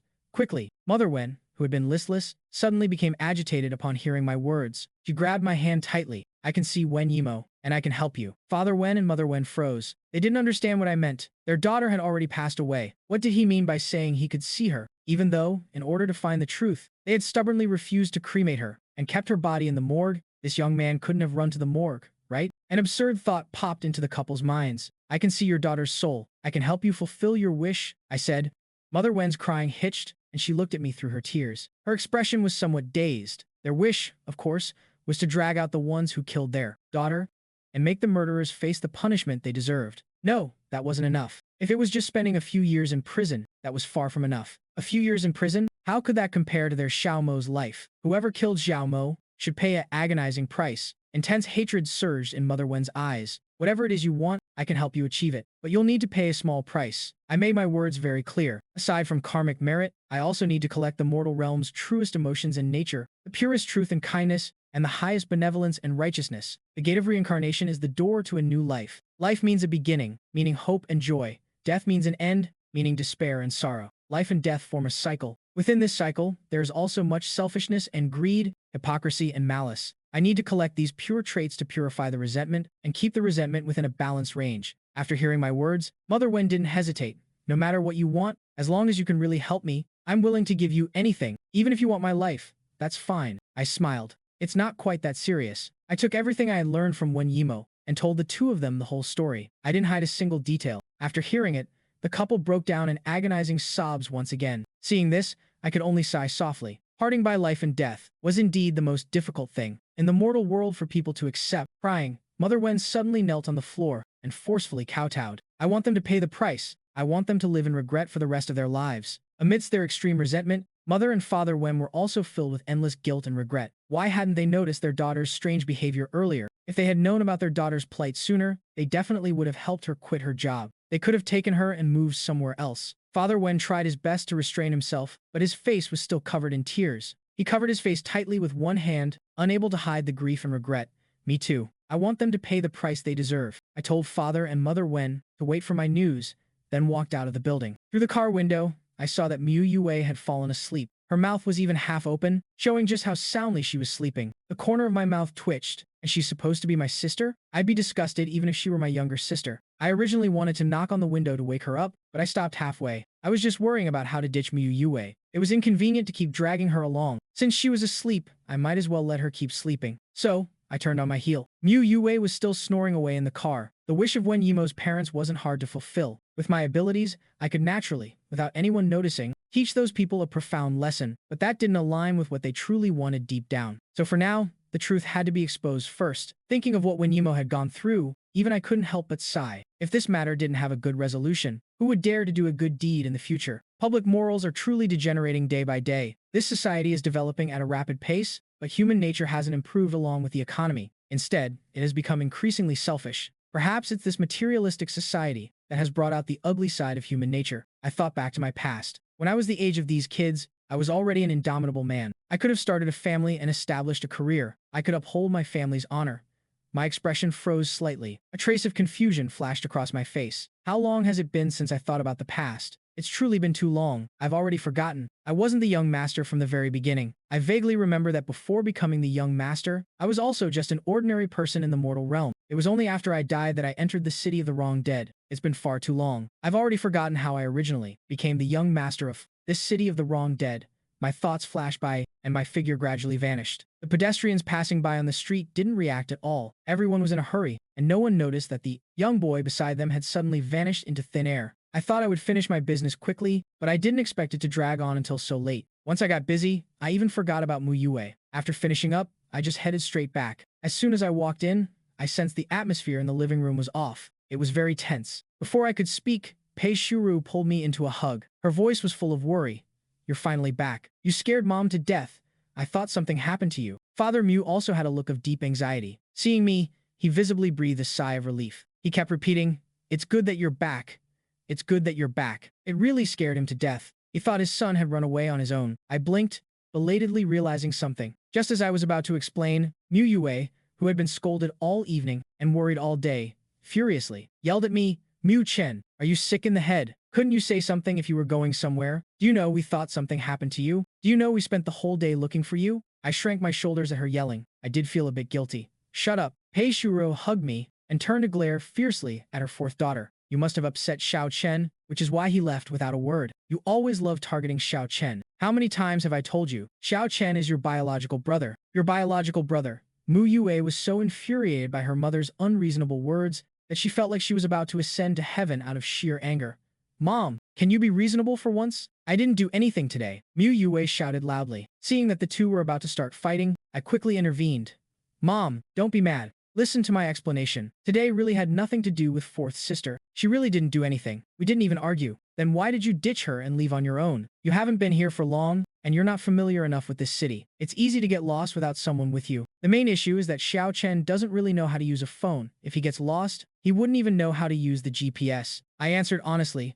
I went to take care of some business and had fourth sister wait for me in the car. When I came back, I saw she was asleep. I figured she probably woke up too early and didn't get enough sleep, so I thought I'd let her sleep a bit longer. This explanation, you might as well not have said it. Was he doing this on purpose? I didn't pay any mind to her fierce glare at all and continued honestly, and then I left. I thought I'd finish up quickly and come right back. I figured she might not even be awake by the time I returned. I didn't expect it to take longer than planned, dragging on until now. It wasn't that I actually wanted Mu Yue to get scolded. I also didn't expect things to turn out like this. Then why didn't you answer your phone? Mu Yue continued to interrogate me. I reached into my cloth bag and rummaged around, pulling out a smartphone. I looked at it from side to side, looking completely baffled. I didn't hear the phone ring. This phone was bought for me by Pei Shuaru. She even reminded me about it before I left today, but I genuinely didn't hear any sound. Mu Yue snatched the phone away. She lit up the screen and instantly laughed out of sheer anger. Shoving the phone in my face, she said, "Can't you even look? Your phone is on silent." I glanced at the phone and blinked innocently. I really don't know how to look at it. I've never used a phone before. How was I supposed to know a phone could be set to make no sound? Mu Yue wanted to continue lashing out, but Pei Shuru curled her finger and forcefully flicked her. He clutched his forehead, crying out in pain. If you hadn't fallen asleep in the car, would he have been so considerate as to not wake you and gone to handle things by himself? So, when it comes down to it, this is all your fault. I asked you to go help, but look at you. You slept like a log in the car. Your allowance for this month is revoked. Pei Shuru announced bluntly. What? Revoking my allowance? It's only been 3 days into the month. After saying that, Pei Shuru looked at the other children and warned them, if anyone dares to secretly give her money, I'll dock your allowance next month. As for Mu Wanting, she glared at her eldest daughter. If you dare give Yue a single cent, I'll immediately set you up on blind dates. Mu Wanting's face changed. She quickly put on a serious face and replied, Mom, don't worry. I won't. I'll even keep an eye on the others, so they don't give fourth sister any money. Big sis, Mu Yue wailed. Mu Wanting gave her a helpless and pitying look. Fourth sister, don't blame your big sister for being cruel. Better you than me. Fourth sister, where did you and Xiao Chen go today? Downstairs, Mu Xuan didn't dare go against Pei Shueru. After everyone returned to their rooms, he sneaked out to find Mu Yue. After comforting her for a bit, he pretended to be curious and asked about me. Mentioning me just filled Mu Yue with rage. This biological brother of hers was practically her nemesis, a debt collector from a past life. However, facing Mu Xuan, she still patiently recounted the events. But as for where he went later, and what he did, I have no idea. Mu Xuan frowned upon hearing this, let alone Mu Yue. Even he didn't know what kind of place that was. People like them usually only frequented high-end establishments. They naturally wouldn't go to such a rundown place, much less know anything about it. He furrowed his brows and thought for a moment, but couldn't come up with anything, so he had to let it go. After returning to his room, for some reason, he just couldn't shake the matter off. Just then, Jiang Yan called, and they chatted for a bit. Remembering his friend's visit to the house, he couldn't help but mutter a few words about it. To his surprise, Jiang Yan cried out in alarm. Did he go to Wen Yimo's house? The name Wen Yimo dropped like a bomb, making Mu Xuan momentarily dazed. His grip on the phone tightened. Why would he go to Wen Yimo's house? He doesn't even know her. Jiang Yan gritted his teeth. Left with no choice, he recounted what happened that day. Mu Xuan gasped upon hearing it, his limbs going slightly weak. He hadn't expected Jiang Yan to be there that day too. Ah Yan, did you? Mu Xuan felt his throat go tight. His heart leaped into his throat as he asked, his mind racing. If he was really involved in this, what should he do? Although he wasn't there that day, the bullying incidents had already been exposed by her parents. If there was an investigation, but he quickly calmed himself down, constantly reassuring himself in his heart he hadn't bullied Wen Yimo that much. Mu Xuan rapidly recalled the things he had done, wondering if he had left any obvious flaws, or anything that could be used against him. Xuan, are you listening to me? Jiang Yan had been talking for a while without getting a response, so he called out in confusion. Mu Xuan snapped back to reality, steadied his emotions, and said, I'm listening. Yan, what do you plan to do about this? Wen Yimo's parents don't seem to be letting this go. If they Jiang Yan quickly cut him off, it'll be fine. Neither the school nor our parents want this to blow up. At most, they'll pull a few people out to make a proper apology, say sorry to them, and pay some compensation. That'll be it. Besides, it was mostly those college students who did it. We didn't really do anything, let alone our parents. The school needs to save face too. Mu Xuan furrowed his brows tightly. He had a feeling things weren't that simple. Jiang Yan wasn't worried about the mall's security footage. He had already gotten someone to wipe it. No one would be able to find anything. His dad was on good terms with the mall owner. Deleting the footage was just a matter of a single phone call. Even without that connection, he believed no one would dare offend the Jiang family. Right now, I'm just worried about what Mu Chen knows. I bumped into him in the hallway that day when I was panicking, the way he looked at me. And when he invited me to your house that day, the things he said, it's like he's certain of something. This was the real reason Jiang Yan had been so restless. Even facing Mu Xuan, Jiang Yan didn't dare say too much. Hearing Jiang Yan say this, Mu Xuan couldn't help but recall that day. When they saw the news, the things I had said to him, his handsome face instantly turned pale. Maybe I really did see who did the bad deed. Even if he didn't see clearly who it was, he definitely saw them bullying her. If he blabs about this, thinking of the consequences, Mu Xuan couldn't sit still anymore. He forced himself to calm down. Yan, Mu Chen very likely did see something. He even asked me that day if I was involved in Wen Yimo's incident, but he doesn't seem to have mentioned it to my parents. You need to find a way to tell the others quickly. Tell them to fend for themselves. Mu Xuan's words made Jiang Yan panic even more. He hurriedly ended the call and immediately dialed his usual buddies. Mu Xuan gritted his teeth tightly. Thinking back to what happened, he couldn't help but feel a pang of regret. So what if Wen Yimo helped that pathetic loser? She could help him once, but not for a lifetime. Why did they have to pick a fight with her? At the time, he just felt that her stance, her whole attitude, was too much of an eyesore, acting like she was some champion of justice, and they were the demons. That's why he said a few words to egg his classmates on. He originally just wanted to teach her a lesson, to warn her not to meddle in other people's business. But he truly never expected things would escalate to this point. As he thought about it, he secretly blamed those guys. He just wanted them to get a little payback, but look at them. They got addicted to it. They kept harassing Wen Yimo relentlessly. Weren't they just picking on the weak? Now look what happened. They squeezed the persimmon until it burst, and Wen Yimo too. If she hadn't threatened to record and expose them back then, he wouldn't have gotten angry in the moment.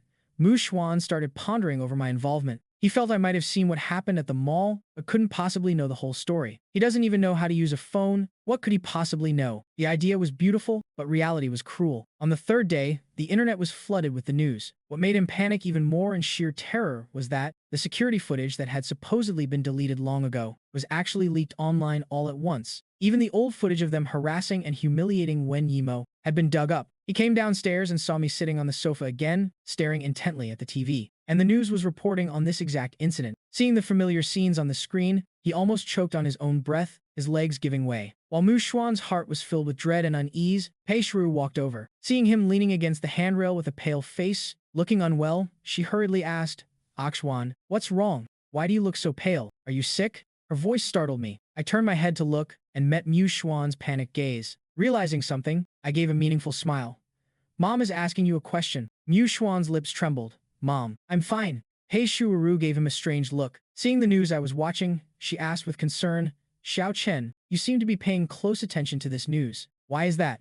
I answered straightforwardly, "Weren't you and Dad planning to send me to this school? Then I definitely need to learn more about the people and things related to it." Pei Shuru shuddered. She suddenly realized a glaring issue. That's right.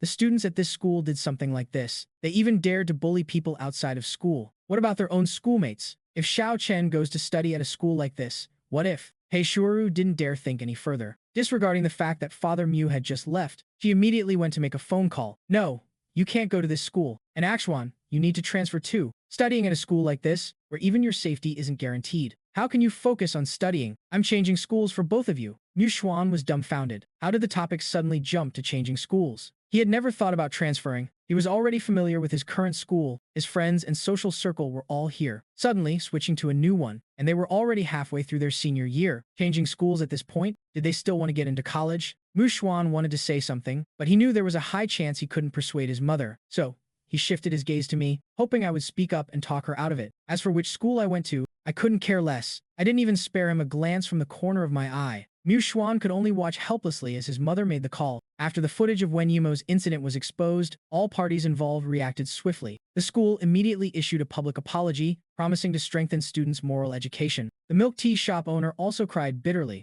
Most of the students involved came forward to apologize, crying and snotting all over the camera, looking utterly remorseful. Wen Yimo was in my room, gnashing her teeth as she watched the people apologizing in the video. They aren't sincere at all. I don't think they did anything wrong. I nodded slightly. Yeah. Most people don't genuinely admit their faults, let alone feel any remorse. If this incident hadn't been exposed, and the internet hadn't reacted so fiercely, demanding answers and condemning them, creating such a massive public outcry, neither they nor their parents would have apologized. They wouldn't have even given it a second thought. Feel remorse for a dead, ordinary person? She's dead. What else is there to talk about? Others couldn't see it, but I could.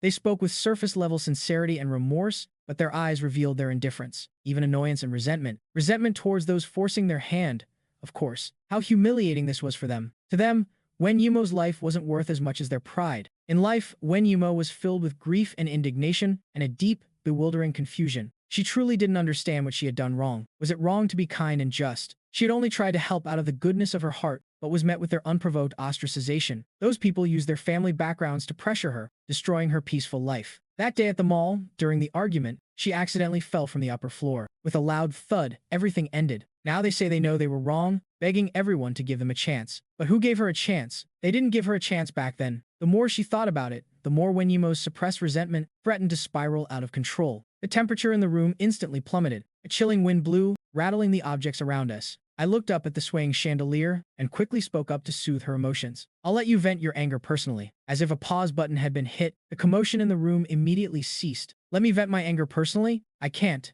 I can't get close to them." Wen Yimo frowned. Of course she wanted to take revenge herself, but for some reason, she couldn't get near them. She could only watch from afar. Whenever she got too close, she would be blocked. Otherwise, she would have torn them apart with her bare hands long ago. Just because you can't doesn't mean I can't. They've done terrible things, so it's no surprise a ghost comes knocking at midnight, I stated calmly, probably out of a guilty conscience. After when Yimo died, a few of them were indeed spooked and started wearing protective amulets, especially the one who caused her to fall. Although they quickly brushed it off, they still felt a bit guilty deep down and kept consecrated jade pendants on them. When Yimo had a gentle personality in life, she couldn't instantly become a malicious spirit after death. So it wasn't strange that she couldn't get close to them. It wasn't anything unusual. But those things are useless against me. When Yimo instantly perked up. If you can, that would be amazing. But you must remember one thing. You cannot directly harm them. Sometimes, death isn't revenge, but a release. If you bear the weight of taking a life, you won't be able to reincarnate smoothly. I warned her with utmost seriousness. When Yumo was a kind person. In life, she loved helping others, but ended up suffering a tragic accident. Without this accident, she would have had a good next life. But if she committed murder, the situation would be completely different. There was no need to ruin her own happy next life for the sake of these wicked people. When Yimo bit her lip, feeling somewhat unwilling, after a moment, she nodded. Okay, I won't take their lives. I want them to live in fear. I slapped out a glowing talisman. It slowly landed on Wen Yimo and quickly vanished into her. Before Wen Yimo could react, she felt something infused into her soul, as if she was instantly filled with power. Go on. Haste makes waste. Take your time. If you run into something you can't handle, just call my name, and I'll come save you. Wen Yimo looked at me, deeply moved, her eyes welling up with tears. There were many bad people in this world who bullied her and pressured her for no reason just because she was an easy target. But there were also many good people, like the netizens who spoke up for her, and like me. We weren't related, yet I was still willing to spare no effort to help her. Since I said she could go vent her anger, Wen Yimo didn't want to wait another second. She quickly vanished from my room. From her fall to the exposure of the incident, it had only been a few short days. At first, that person was indeed quite panicked. After all, someone had died. But that panic quickly faded, turning into indifference. People born into power and wealth, the environment they grew up in, the education they received, easily gave them a warped perception, feeling superior to others. Ordinary people were naturally beneath them. There was nothing money couldn't solve. And what money couldn't solve, power could. Jiang Yan wasn't the one who caused the fall, but that day at the mall, he had also participated in ostracizing Wen Yimo. Jiang Yan had indeed been having a hard time these past few days. He had just heard the news from Mu Xuan, and before he could even do anything, things had spiraled out of control. He finally told his parents about it, and naturally got a severe scolding. But his heart settled down again. Even though his parents scolded him, they definitely wouldn't abandon him. With the Jiang family's influence, pulling him out of this mess would be a piece of cake. So Jiang Yan wasn't worried anymore. He even thought, worst case scenario, I'll just transfer schools. There were plenty of good schools in High City. He wasn't afraid of having nowhere to study. He sat on his bed, leaning against the headboard, engrossed in a variety show on his phone, occasionally bursting into laughter. He didn't look affected by the incident at all. Wen Yimo floated into his room and saw this exact scene. The fury in her heart shot straight to the top of her head. Look at them. These people don't feel a shred of remorse. They'll never turn over a new leaf. People with lesser backgrounds than them are worse than dogs and cats in their eyes. Wen Yimo's rage and resentment surged.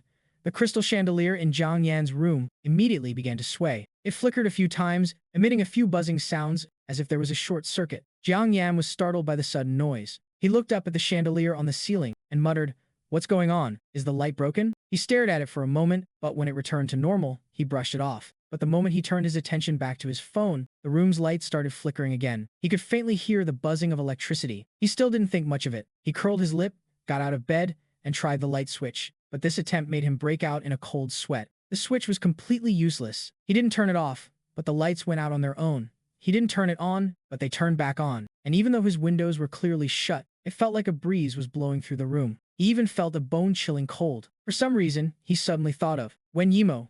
His face instantly drained of color. He reflexively turned to open the door and run out, but no matter how hard he pulled, the perfectly fine door wouldn't budge. Open! Open the door! Somebody come! Save me! Somebody come! Jiang Yan, unable to suppress his inner terror, screamed at the top of his lungs. His screams were truly blood-curdling, and since it was late at night, it made the hearts of everyone else in the Jiang family villa race wildly in fear. They rushed towards his room in a panic. Father Jiang pounded on the door from the outside. Jiang Yan, what happened? Open the door. What are you doing in there? I can't open it. There's a ghost. Come save me. Jiang Yan cried out with a trembling voice, pounding on the door incessantly. The sheer terror in his voice pierced through the door, clearly reaching the ears of those outside. Nonsense.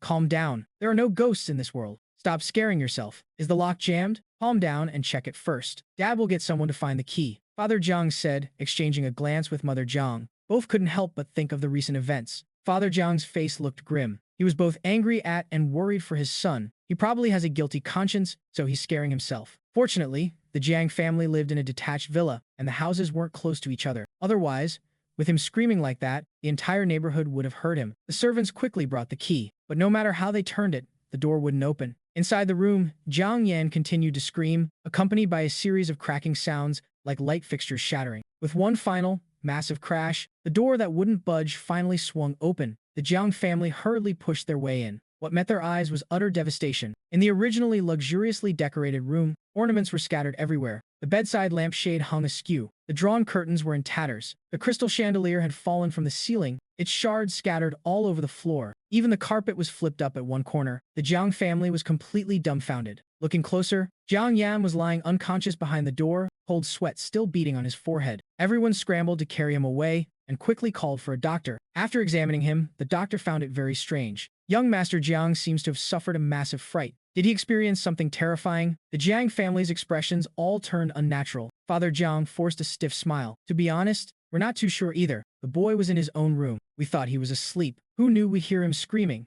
And when we went to check, we found him unconscious. What else could they say? Say their son had a guilty conscience, scared himself, and claimed he saw a ghost? He might not care about his dignity, but the Jiang family still needed to save face. The doctor didn't think much of it. He's physically fine, but the wound on his forehead is quite severe. I'm afraid it might leave a scar. Hearing this, the Jiang family's faces instantly aged. After the doctor left, Jiang Yan quickly woke up. However, he was clearly still terrified. Before he was even fully conscious, he fell into a terrifying nightmare. No, go away. It wasn't me. I didn't kill you. I wasn't the one who pushed you down the stairs. Go away. Don't come looking for me. His eyes were still squeezed shut, but his hands flailed and struggled wildly, his face a mask of sheer terror and extreme dread. Mother Jiang's face changed when she heard his words clearly. Jiang Yan, wake up. It's okay, you're just having a nightmare. Wake up. She frantically reached out and patted her son's cheek, but got no reaction at all. Finally, she gritted her teeth and slapped him. Only then did he finally wake up. Jiang Yan opened his eyes, saw his mother, and burst into loud sobs. He immediately threw himself into Mother Jiang's arms, gripping her clothes tightly, trembling all over. Mom, there's a ghost. I saw Wen Yimo. She came back to settle the score with me. She said I killed her. She wants me to pay with my life. I told her I didn't do it, but she didn't believe me. She tried to strangle me. He never knew ghosts actually existed in this world. Seeing what happened in his room so clearly, it simply couldn't be explained by common sense, and he really saw her. She was wearing the exact same clothes from that day. It really was Wen Yimo's ghost. Jiang Yan, you're confused. Where in the world are there ghosts? You're just scaring yourself. Don't overthink it. You don't need to worry about that incident. Everything will be fine. Our family can handle it. No one can hurt you. Just be good and don't overthink it. In a few days, this will all blow over. Mother Jiang's face looked terrible. His words made her feel a bit anxious too, but she still held him and comforted him. Perhaps feeling safe in his mother's arms, his emotions slowly calmed down. To completely convince him, Mother Jiang, half coaxed, half forced him to go look at his room. The servants had already cleaned it up, so it wasn't as messy as before. See? The chandelier just wasn't installed properly and fell. As for the other things you mentioned, you didn't close the window properly and left a gap. Didn't you notice how windy it is today? Of course the wind blowing in would move things around. And you call yourself a student? Mother Jiang said to him sternly, poking him on the forehead. Mother Jiang's face showed no flaws. Her expression couldn't be more natural. So much so that Jiang Yan started to waver, wondering if he really was just overthinking things, acting like a frightened bird, and scaring himself. Stop scaring yourself. Just sleep in the guest room tonight. I'll have someone clean this up tomorrow. We won't install a crystal chandelier again. It's too dangerous. Jiang Yan hesitantly let himself be led to the guest room. Jiang Yan, what nonsense are you spouting? Did you watch a horror movie and give yourself psychological suggestions, making you think there are ghosts? Mu Xuan never expected his friend to call him over, just to tell him something so absurd. He saw Wen Yimo's ghost? How was that possible? It had only been one short night, but Jiang Yan's spirit had completely withered, and he had become somewhat neurotic. He looked around frantically and lowered his voice nervously. No, Xiao Xuan. It's true. Everything I'm saying is true. I really saw her ghost last night. She was right in my room. She trashed my room. She said I killed her, and she came to settle the score. Later, when I fell asleep, my blanket suddenly floated in midair. I saw it with my own eyes.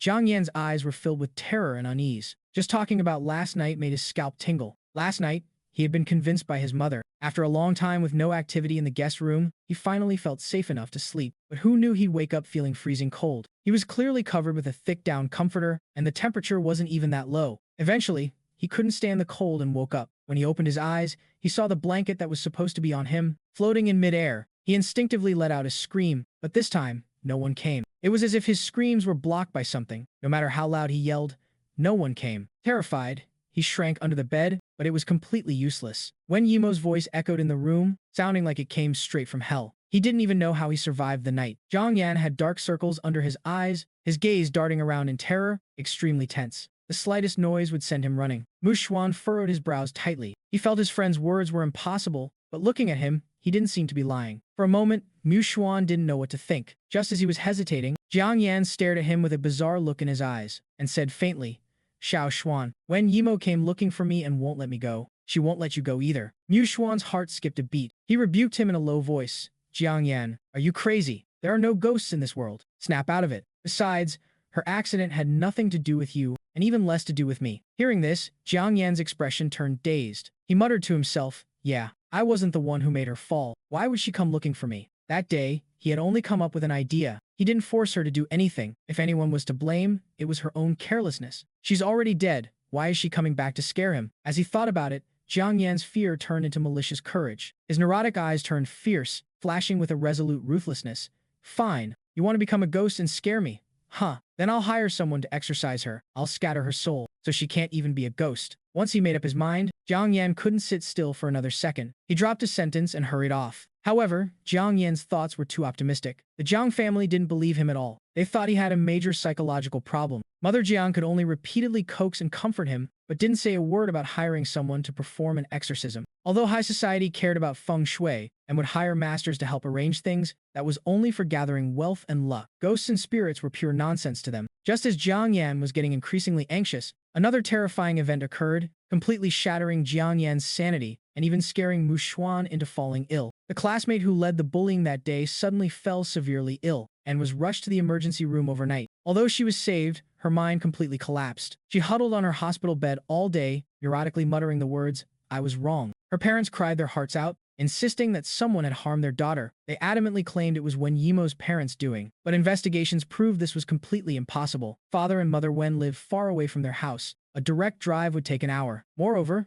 they had an alibi and hadn't even been to that area. There were no signs of forced entry in the house, and the alarm system was perfectly intact. Wen Yimo was just an ordinary worker, yet her accidental death caused a massive uproar. It became one of the hottest topics, as it touched entirely upon the issue of the wealth gap. The topic's popularity soared even higher. The parents of the rich kids involved tried to spend money to remove the trending searches, but every time they did, it immediately bounced back, ranking even higher and exposing more of their information. Terrified, they had no choice but to give up and play dead. So, even though a few days had passed, people online were still discussing the incident. Now that the involved classmate had died, the news spread immediately. Compared to the pity and sympathy for Wen Yimo, there was absolutely no goodwill towards that classmate. After all, the public's eyes were sharp. This was completely deserved. She indirectly killed someone. Now it was a life for a life. Why should she be able to just apologize and move on? Exactly. So young, yet so cold-blooded. Wen Yimo's spirit in heaven can finally rest in peace. Wen Yimo cried uncontrollably. I sat quietly to the side, watching her cry, neither persuading her to stop nor offering words of comfort.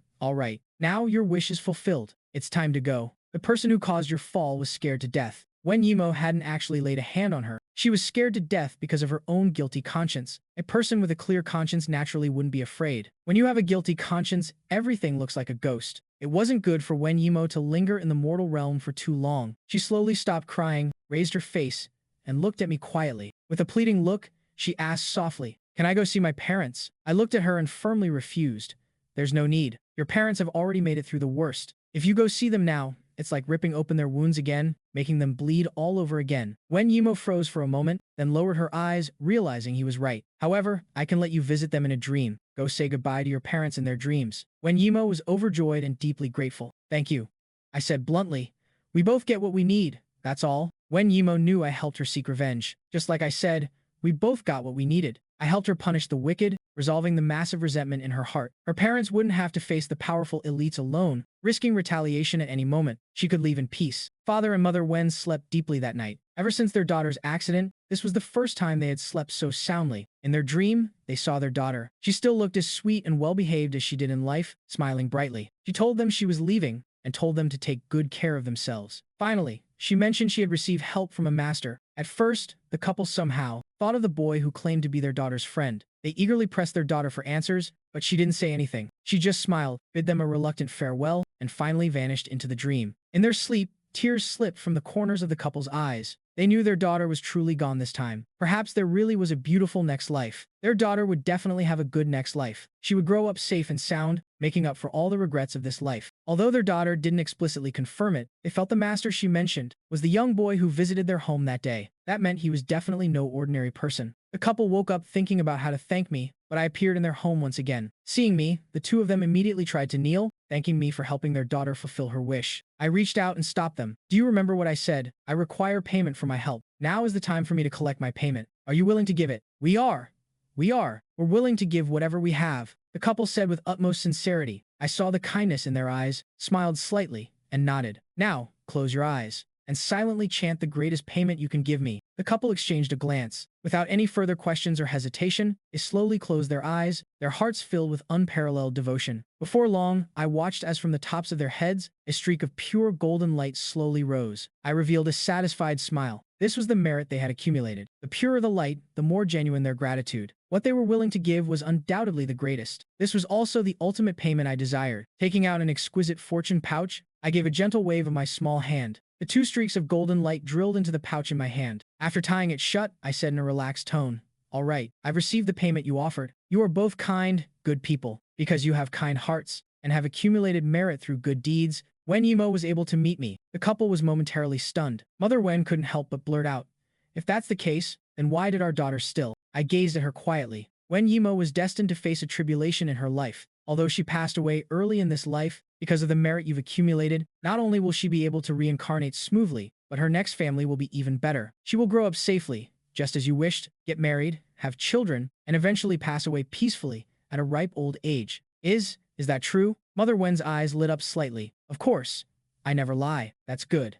That's good. Mother Wen couldn't help but choke up. Before leaving, I originally wanted to say something, but swallowed the words back down. I felt there was no need to do anything extra. Father and Mother Wen had accumulated merit over a long time. They lost a deeply loved child, but they would eventually gain another. Wen Yimo's departure was painful, but it also meant another kind of new beginning. When I got home, I happened to see Dr. Song. Seeing the doctor, I raised an eyebrow. Mom, Mu Xuan was sick. He was bedridden. They had changed doctors several times, but there was no improvement. The Mu family was worried sick. Of course, that definitely didn't include me. Pei Shiru's brows were deeply furrowed. Coming downstairs and seeing me, her brows relaxed a bit. Xiao Chen, you're back. Did you finish what you needed to do? If anything's wrong, you must remember to tell Mom. Don't keep it all bottled up inside. Mom, I've already taken care of my business. It went pretty smoothly. That's good.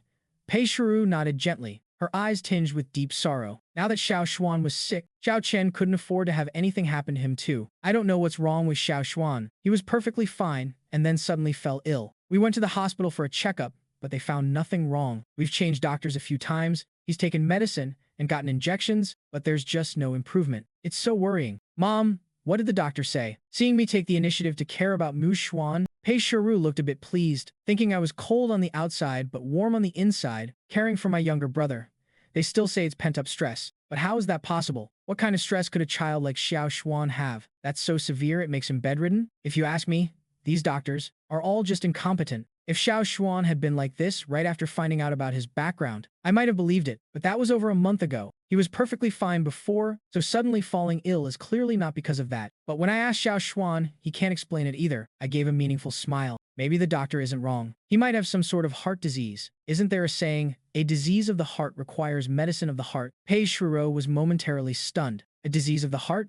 But where would Xiao Xuan get a disease of the heart? I smiled, looking completely innocent and harmless. Then you'd have to ask him what he's done. Pei Shuru looked at her son suspiciously. Xiao Chen, do you know something? It wasn't that I wanted to bother with Mu Xuan. Whatever happened to him had nothing to do with me. But with him falling ill at home like this, turning the whole house upside down, Mom and Dad were constantly worrying. Just look at my mom's well-maintained eyes. She was getting fine lines from all the stress. I paused, then spoke softly. Mom, have you seen the news online? The incident we encountered at the mall. Of course, Pei Shiru remembered that incident. She had been following the updates too. After all, it had blown up quite a bit. But hasn't that matter been resolved? That girl accidentally slipped and fell. The mall's security footage was exposed after the culprit was scared to death, causing a public uproar. She also knew the parents of that child. Their relationship was average, and she hadn't expected things to turn out like this. Now even their company was affected, and she heard they were preparing to move away. After understanding the situation, she also felt quite sympathetic. But what does this have to do with Xiao Xuan? I said casually. Jiang Yan's condition is worse than Mu Xuan's right now. He's screaming all day about seeing the female employee's ghost. Jiang Yan was among them at the mall that day. He was just lucky that he hid in the back and wasn't really caught on camera. So when that classmate died, he was scared half to death himself. Pei Shuru's heart jolted. After understanding my meaning, her eyes widened in shock, her face filled with disbelief. I didn't directly say Mu Xuan was involved, but Pei Shuru could judge for herself. Jiang Yan and Mu Xuan were best friends. They were in the same school and the same class. If Jiang Yan had done something so vile, did Mu Xuan really know absolutely nothing about it? How could that be possible? Pei Shuru clearly understood this too, so her expression instantly turned ugly. I stopped there, saying no more. That night, after Father Mu came home from work, Pei Shuru told him about this. He was also greatly shocked after hearing it. After all, in his long-standing impression, Zhao Xuan had always been well-behaved and sensible. How could he do something like this? But thinking about his abnormal behavior these past few days, Father Mu's heart sank again. The two of them went to Mu Xuan's room. Seeing them walk in, Mu Xuan forced himself to sit up in bed. Mom, Dad, why are you here? Is something wrong? Mu Xuan's spirit was very poor right now. His face was unnaturally pale, his eyes bloodshot, and exhausted, forcing himself to stay awake. He didn't look like someone who had been sick for a few days, but rather someone who had been sick for a long time. Father Mu sat down, his expression extremely stern, looking at him with a harsh gaze. Xiao Xuan, we have something to ask you. You must answer honestly. Mu Xuan's heart skipped a beat. He subconsciously glanced at Pei Shuru. Seeing that her expression was equally stern, he felt a wave of bewildered panic, but still nodded gently. Okay, ask away.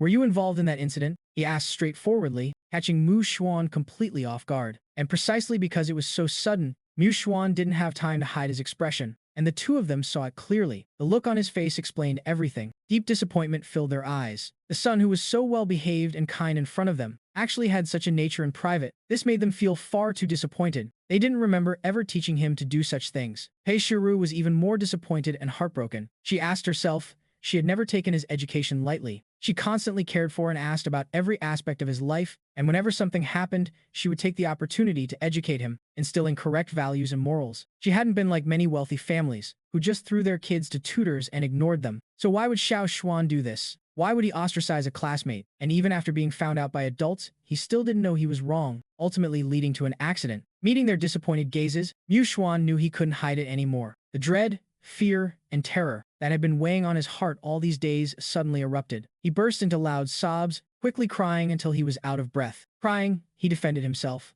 Mom, Dad, I disappointed you. I know I was wrong. I really know I was wrong. I didn't think it would turn out like this. I didn't do anything to Miss Wen. I didn't know she would. You say you didn't know about this kind of thing. Father Mu was so angry he didn't know what to say. Should a bad deed be done? Do you think he's an ignorant 3-year-old child? He's already 17. He's received over a decade of schooling. Does he not even have basic morals and values? Why on earth would you do this? You act so well-behaved and sensible in front of us. Was it all just a fake act? Why did you ostracize others? Mu Xuan bit his lip. His eyes flickered with hesitation, not daring to speak his mind. He knew his extreme jealousy was wrong, but he really couldn't control it. From childhood to adulthood, he had always been outstanding. He was the most dazzling person in the crowd, the moon surrounded by a myriad of stars. But that classmate stole his spotlight and took away his throne as number one. Are you still not going to tell the truth? Pei Shuru stood up in a fit of anger and shouted. Mu Xuan couldn't stop trembling all over. His pale lips quivered. Feeling somewhat ashamed, he explained the reason. The more he spoke, the lower his voice became. Pei Shuru wished she could just faint. Listen to this nonsense. Just because someone else was better than him. His heart was so consumed by jealousy that he acted like a coward. He got his friends to ostracize the kid, and when he was found out, instead of repenting,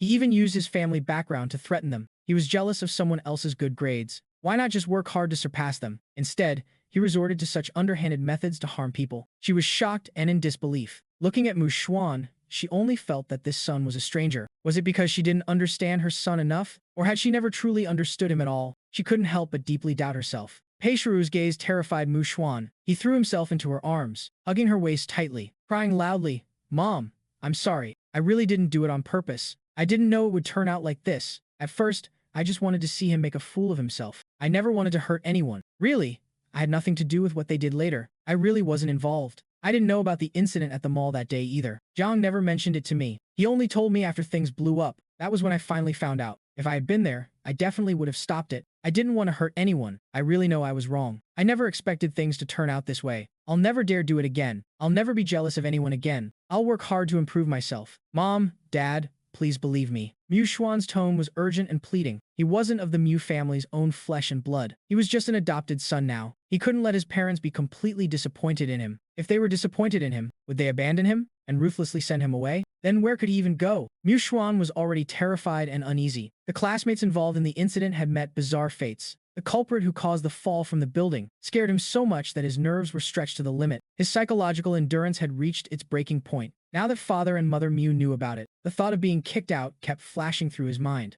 Regret, fear, dread, and anxiety. Despair flooded his heart all at once. He hadn't slept well for many days. So, in his panic, he couldn't catch his breath and fainted on the spot. The Mu family was thrown into chaos once again. Everyone rushed to Mu Xuan's room. I was the only one who didn't show up. Mu Yue muttered a few complaints out of indignation, which Pei Shuru heard loud and clear. She was already furious about the whole situation. Hearing her second daughter target her eldest son for Mu Xuan's sake, her anger instantly flared up. She scolded her harshly with a stern face. You target Xiao Chen all day long. Are you stupid?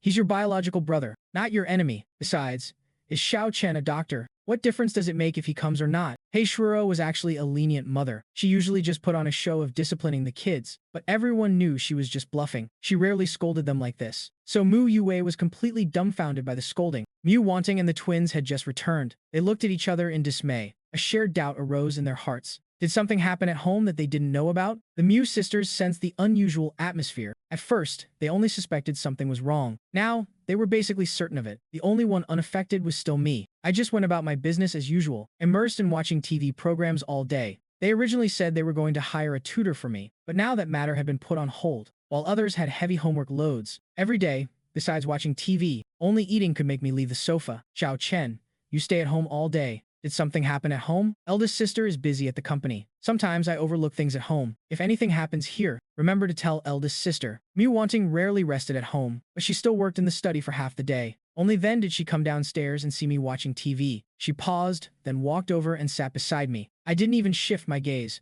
Nothing's wrong at home. Everything's fine. Is it really fine? Mom and Dad seem to have been troubled these past few days. Is it because of your schooling? Since I wouldn't say, she had to probe on her own. I had been back at the Mu family for over a month now, but Mu Wanting was still very unfamiliar with her brother. Hearing this, I bestowed a glance upon her. It was just that her look was a bit off. Why do you say it's because of my business? You just assume that if something's wrong at home, it must be my fault? That's not what I meant. I know you're very well behaved. No, I'm not well behaved at all. Mu Wanting felt a wave of exhaustion. If you want to know, go ask Mom and Dad. I don't want someone bad-mouthing me in the future. Saying I'm driving a wedge between you all, I turned my attention back to the TV. Mu Wanting raised an eyebrow. Why did those words sound so awkward? Could it be that Xiao Xuan brought up the past 2 nights? Mu Wanting couldn't help but frown. Before she could find a chance to ask, the new year arrived. The atmosphere in the Mu family finally eased up. Mu Xuan, who had been sick for a few days, recovered. He just became much more silent. This was my first new year back with the Mu family. Father Mu and Pei Shuru took it very seriously. They had people start preparing early on. Not only was the house meticulously decorated, but the dishes for the New Year's Eve dinner were all prepared with great care. Everything revolved around me. As for the other people in the family, they had already celebrated so many New Years. What did it matter if they yielded to Xiao Chen this year? Wasn't this only natural? When New Year's Eve arrived, the house was bustling with excitement. The previous gloom seemed to have never existed. Father Mu and Pei Shuru's attitude towards Mu Xuan didn't seem to have changed much either. The two of them had a talk after that day, and they never brought the matter up again. It was my first time celebrating the new year in the mortal realm. I found everything to be quite novel, and my mood became very cheerful. With more smiles on my face, my temper seemed to have improved a lot too. I didn't even snap at Mu Yue, which made Pei Shuero and Father Mu incredibly happy. After the new year, the family prepared to return to Beijing. The Mu family's roots were in Beijing. Old Madame Mu also lived there. As a junior, Father Mu was obligated to bring his children to pay New Year's greetings. Otherwise, it would easily invite criticism. Usually, the two families celebrated New Year's Eve separately, unless there were special circumstances. They would gather in Beijing for a reunion dinner. Moreover, I had just returned. They needed to take me to Beijing to meet everyone, aside from the 3 siblings. The Mu family also had other collateral relatives, and they still kept in touch. On the second day of the new year, the family packed up and set off, taking their private jet back to Beijing. Flying for the first time, I was very curious. On the plane, I practically glued myself to the window, staring intently outside. Pei Shuru found it incredibly amusing. Seeing this, Mu Yue opened her mouth to mock me. Pei Shuru shot her a warning glare. She immediately lost her nerve and shut up. Arriving in Beijing and passing through security, The Mu family had arranged for someone to pick us up. We got in the car and headed straight for the ancestral home in Beijing. Before leaving, Pei Shiru had explained to me the complex interpersonal relationships here. I just gave a slight nod as I listened, and didn't say any unnecessary nonsense. Arriving at the gates of the Mu family's ancestral home, I habitually observed the surrounding environment. The Mu family had stood in Beijing for over a century. Naturally, the ancestral home had been continuously renovated, gradually evolving into its current appearance. It wasn't the European-style villa favored by the rich, but rather, it carried a traditional national style. A square, grand courtyard mansion, where one could find profound traces of history. Generations of the Mu family had maintained the house extremely well. I heard that an expert was hired to select the site and build it back then. Before the patriarch of that time passed away, he left a will, forbidding descendants from changing the ancestral home's location, forbidding them from easily touching the foundation, and absolutely forbidding the sale of the old house.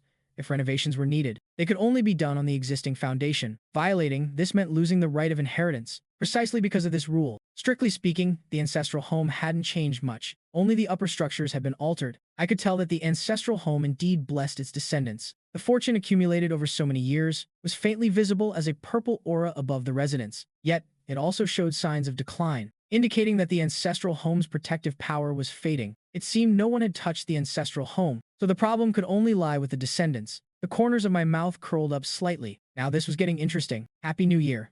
After entering the house, the first greeting was Happy New Year. Today, it wasn't just Father Mu's family who came. The married eldest aunt also brought her family. Oh my, this must be Xiao Chen, right? I'm so sorry. We had some matters at home last time and couldn't go to Haishi. You won't blame your aunt, will you? Mu Chao Xuan noticed me at a glance, standing beside Pei Shuru. An unfamiliar face could only be the son her third brother brought back. Hello, eldest aunt. I'm Mu Chen. I put on a well-behaved facade. Mu Chao Xuan looked at me with a smiling face, her eyes sizing me up without leaving a trace. You look just like your parents. They really look alike. I'm their son. Of course I look like them. Mu Chao Xuan's smile seemed to falter for a moment. She said casually, that's true. So this is the cousin from the Deep Mountain Taoist temple? He really looks like a country bumpkin. Not at all like a young master of the Mu family. A boy who looked about my age jumped right next to Mu Chao Xuan. His gaze fell straight on me, scanning me up and down, appearing extremely rude. His tone carried undisguised contempt. Pei Shiru's face instantly darkened. Mu Chao Xuan quickly pulled her son back, scolding him softly without any real bite. How can you speak like that? I used an even more critical and disgusted look to scan him up and down carefully. You grew up by your parents' side, living a life of luxury. But looking at your manners, it seems you're not even as good as me. The expressions of Mu Chao Xuan and her son changed. Meng Siji's face flushed red with anger. He never expected me to act so out of line. Wouldn't most people just swallow their anger in this situation? How could he just talk back in public? Pei Shuru was secretly thrilled. But on the surface, she mimicked Mu Chao Xuan's earlier manner. Child, how can you speak like that? I replied calmly with a wooden face. Didn't I learn it from him? I thought all young masters in Beijing acted like this. Mu Yue was trying hard to hold back her laughter on the side. Before, she was the one getting roasted by me. Today, it was finally someone else's turn. Watching him get rendered speechless by me. Why was she so happy about it? Although this cousin had a good relationship with Xuan, she just really disliked him. Xiao Xuan was also a young master of the Mu family, with a precious status and doted on by everyone. But he was never as unreasonable and arrogant as this guy, and he was especially selfish, acting like the whole world revolved around him. When they gathered as kids, Meng Siji didn't dare annoy eldest sister too much, but it was a different story for the rest of them. They were all forced to be his toys. Whatever he wanted, they had to give in to him. If they didn't listen, he would cry and throw a tantrum. When he caused trouble, he would blame it on the sisters, making them take the fall for him many times. As he grew up, he learned to play the victim, making them sick just looking at him. Now, finally, someone could put him in his place. Pei Shiru glared at her second daughter, signaling her to rein it in and not go overboard. She turned back, looking apologetically at eldest sister Mu Chao Chuan. I'm so sorry. Xiao Chen is good in every way, he's just too blunt. Please don't take it to heart. After saying that, she turned to admonish me. Of course, the young masters of Beijing have good manners. Your cousin was just joking with you earlier. You can't be petty and take it seriously. Mu Chao Xuan was fuming after hearing this. What did she mean? Was she saying her son was the petty one? It was Meng Siji's first time encountering such a thing. He stomped his foot and ran off unhappily. When no one was paying attention, Mu Yue lowered her voice and praised me. Well done. We can't just spoil him. I gave her a faint glance. I'm not his parents. Of course I won't spoil him. That made a lot of sense. Why didn't she think of that when she was being bullied before? Aside from eldest aunt's family whom I hadn't met, I didn't have much interaction with the other relatives of the main Mu family and the few cousins. We just introduced ourselves and got to know each other. Lu Manqi and Mu Mingyuan had 3 sons. The second and youngest sons were close in age to Mu Yue. The eldest son was already married. He married a daughter from a wealthy Beijing family. Mu Xiaoxuan and Xie Fuxing only had one son, which was Meng CG. Everyone gathered together. There were quite a lot of people. It was very lively. The smile on old Madame Mu's face never faded. Xiao Xuan, how did you lose so much weight? Old Madame Mu pulled Mu Xuan to her side. Looking him over, she frowned slightly. Mu Xuan touched his face, just about to deny it. But old Madame Mu turned to Pei Shuru and began to reprimand her in dissatisfaction. Even though there was a mix-up with Xiao Xuan's identity, he's still been raised in the Mu family for so many years. You can't mistreat him just because of bloodlines. Pei Shuru's face immediately looked displeased. What did she mean they mistreated Xiao Xuan? When had they ever mistreated him? Seeing Pei Shuru's expression change,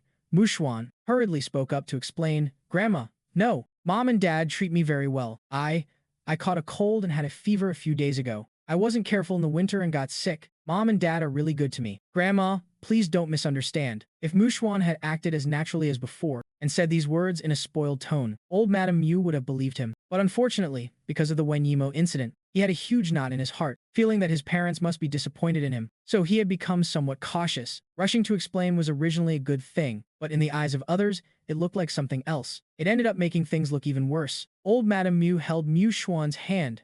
Xiao Xuan, don't overthink it. You are still a young master of my Mu family. I'll leave my words right here. If anyone dares to make things difficult for you in the future, you call Grandma. Grandma will stand up for you. Saying that, she cast a pointed glance at me. Although I noticed it, I remained completely unmoved. I didn't find it strange either, even though Mu Xuan wasn't a child of the Mu family. He had been raised here for over a decade. So many years of affection weren't fake. The emotional investment had received a response. It couldn't be taken back overnight. Bloodlines were important, but the affection accumulated over time was also important. I still stood by my words. As long as Mu Xuan didn't provoke me, I had no interest in causing trouble. As for pointless jealousy, hey, what even is that? What are you talking about? Who's bullying Xiao Xuan? Xiao Xuan really was sick a while ago. It dragged on for a few days, and he hasn't fully recovered yet. Father Mu was quite dissatisfied with his mother's words, always making pointed remarks aimed at Xiao Chen. If they were going to mistreat Xiao Xuan, then why would they keep him around? To ask for trouble? Mu Xuan looked at old Madame Mu with pleading eyes. Mom and Dad really treat me well. Please don't blame them. He should be grateful he was allowed to stay. Who told him he wasn't the real young master? All right,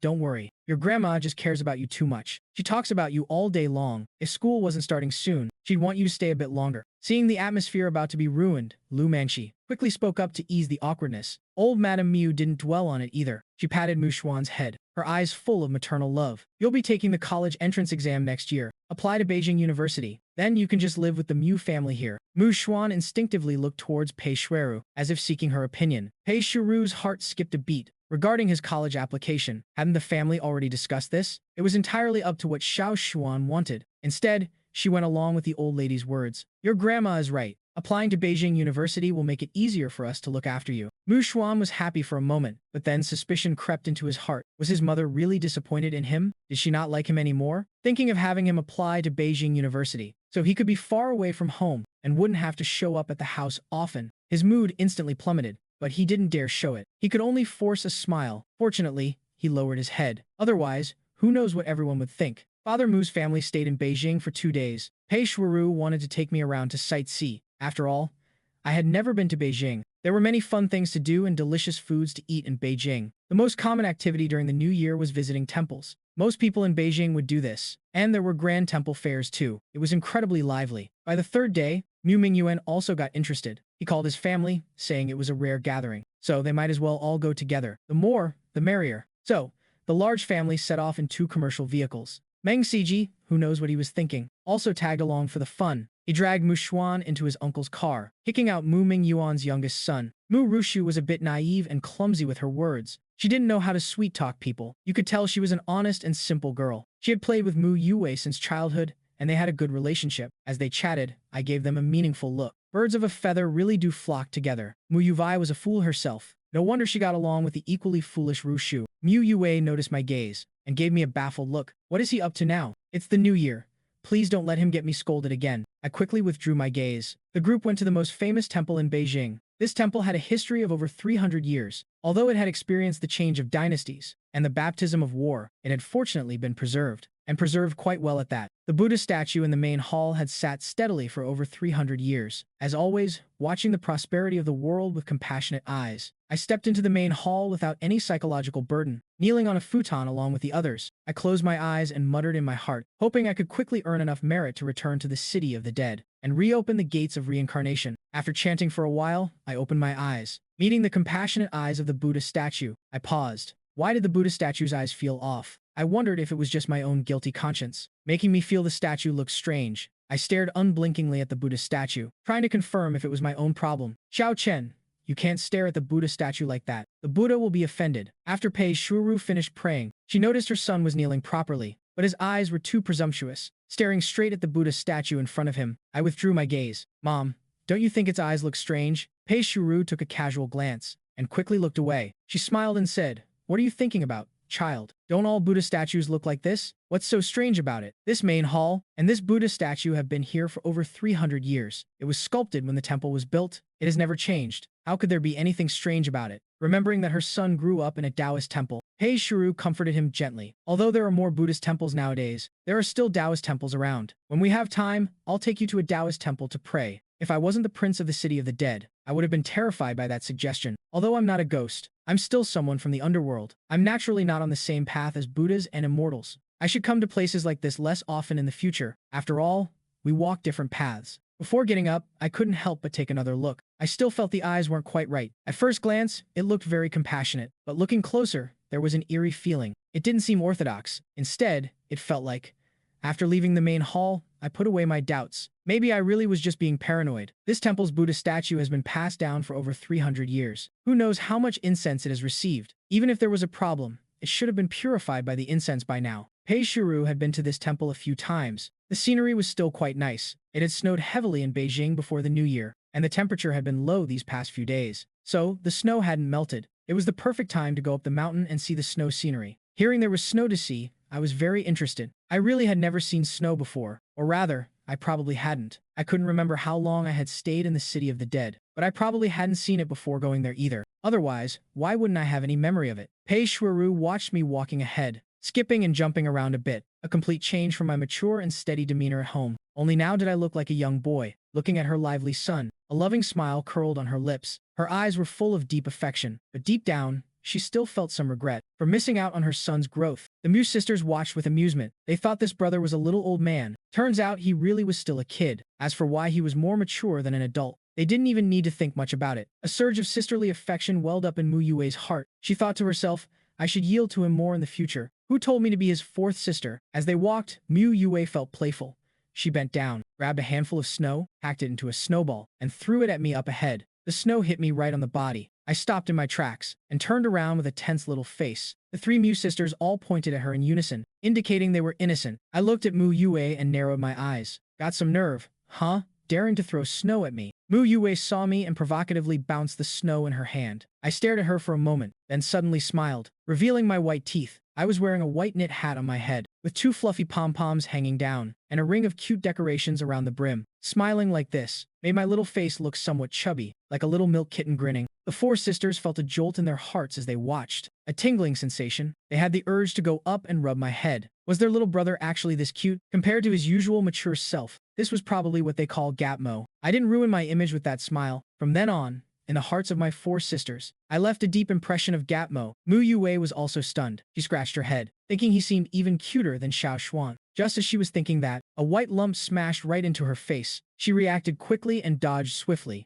but she couldn't avoid the snow hitting her face. She stood there blankly. Thinking she could dodge it, I stood with my hands on my hips, smiling triumphantly. You want to dodge after hitting me? Keep dreaming. Pei Shuru stood on the sidelines, clenching her fists in encouragement and praise. Good hit, Xiao Chen. Brilliant. Your fourth sister was just asking for a beating. Hit her hard. As long as you don't kill her, it's fine. Mom, am I even your daughter? Mu Yue screamed in breakdown. Pei Shuru cast her a disgusted look. I wish you weren't my daughter. Unfortunately, you look too much like me, so you probably weren't switched at birth. Mu Yue felt like her heart had been stabbed. She cried, Aren't you afraid my brother will hurt me? She asked, refusing to give up. Pei Shuru waved her hand. That would only prove you're useless. What's the big deal about getting hit by some snow? It's not like it's going to injure you. If you really get hurt, it just proves you're too weak. People will laugh at you in the future. While they were talking, I packed another snowball and threw it at her. I had been wanting to teach Mu Yue a lesson for a long time. All brawn and no brains, easily provoked by a few words from others. Who knows what she'd be used for in the future? Usually, I couldn't be bothered with her. But since she brought it upon herself today, I wouldn't hold back. I'll teach her a lesson first. And so, Mu Yue and I started brawling. At first, she thought with her strong build, how could she lose a snowball fight to a little boy? She thought she could take the opportunity to vent her frustrations. But who would have thought? Reality was too harsh. She was completely and utterly destroyed. In the end, she was running around holding her head, getting pelted by me. Those three heartless sisters of hers only cared about watching the show from the sidelines. Not a single one came to help her. In a family of 8, she was actually the one who was picked up from the trash, wasn't she? What are you guys doing? Mu Yue and I stopped playing around. Mu Yue secretly breathed a sigh of relief. This was too embarrassing. Losing a snowball fight to her younger brother. It was Mu Xuan and Meng Siji. Everyone had come together, but after praying, they all went their separate ways. Meng Siji insisted on dragging Mu Xuan along, so Mu Xuan went with him, and now they had bumped into each other. Seeing Mu Yue looking like a mess, her nice clothes dirty from the hits, her hair looking like a bird's nest full of snow, and then looking at me, completely clean. Mu Xuan was a bit displeased. Xiao Chen, how could you hit fourth sister like this? Hearing this, Mu Yue knew things were bad. She hurriedly tried to explain before I could speak, but I didn't give her the time. If she hadn't yelled for me to stop, I would have hit her even harder. Besides, she hit me first. She only hit you once, and the result? I beat her like a pig. Mu Xuan choked on his words. He opened his mouth and muttered, but you still shouldn't have hit her like this. Mu Yue quickly spoke up to smooth things over. Xiao Xuan, I'm fine. I was just having a snowball fight with him. It doesn't hurt at all. My clothes just got a little dirty. Don't worry, having my fun ruined by Mu Xuan. I tossed the snowball in my hand aside and clapped the snow off. Wiping my hands clean, I snorted and walked over to Pei Shiru.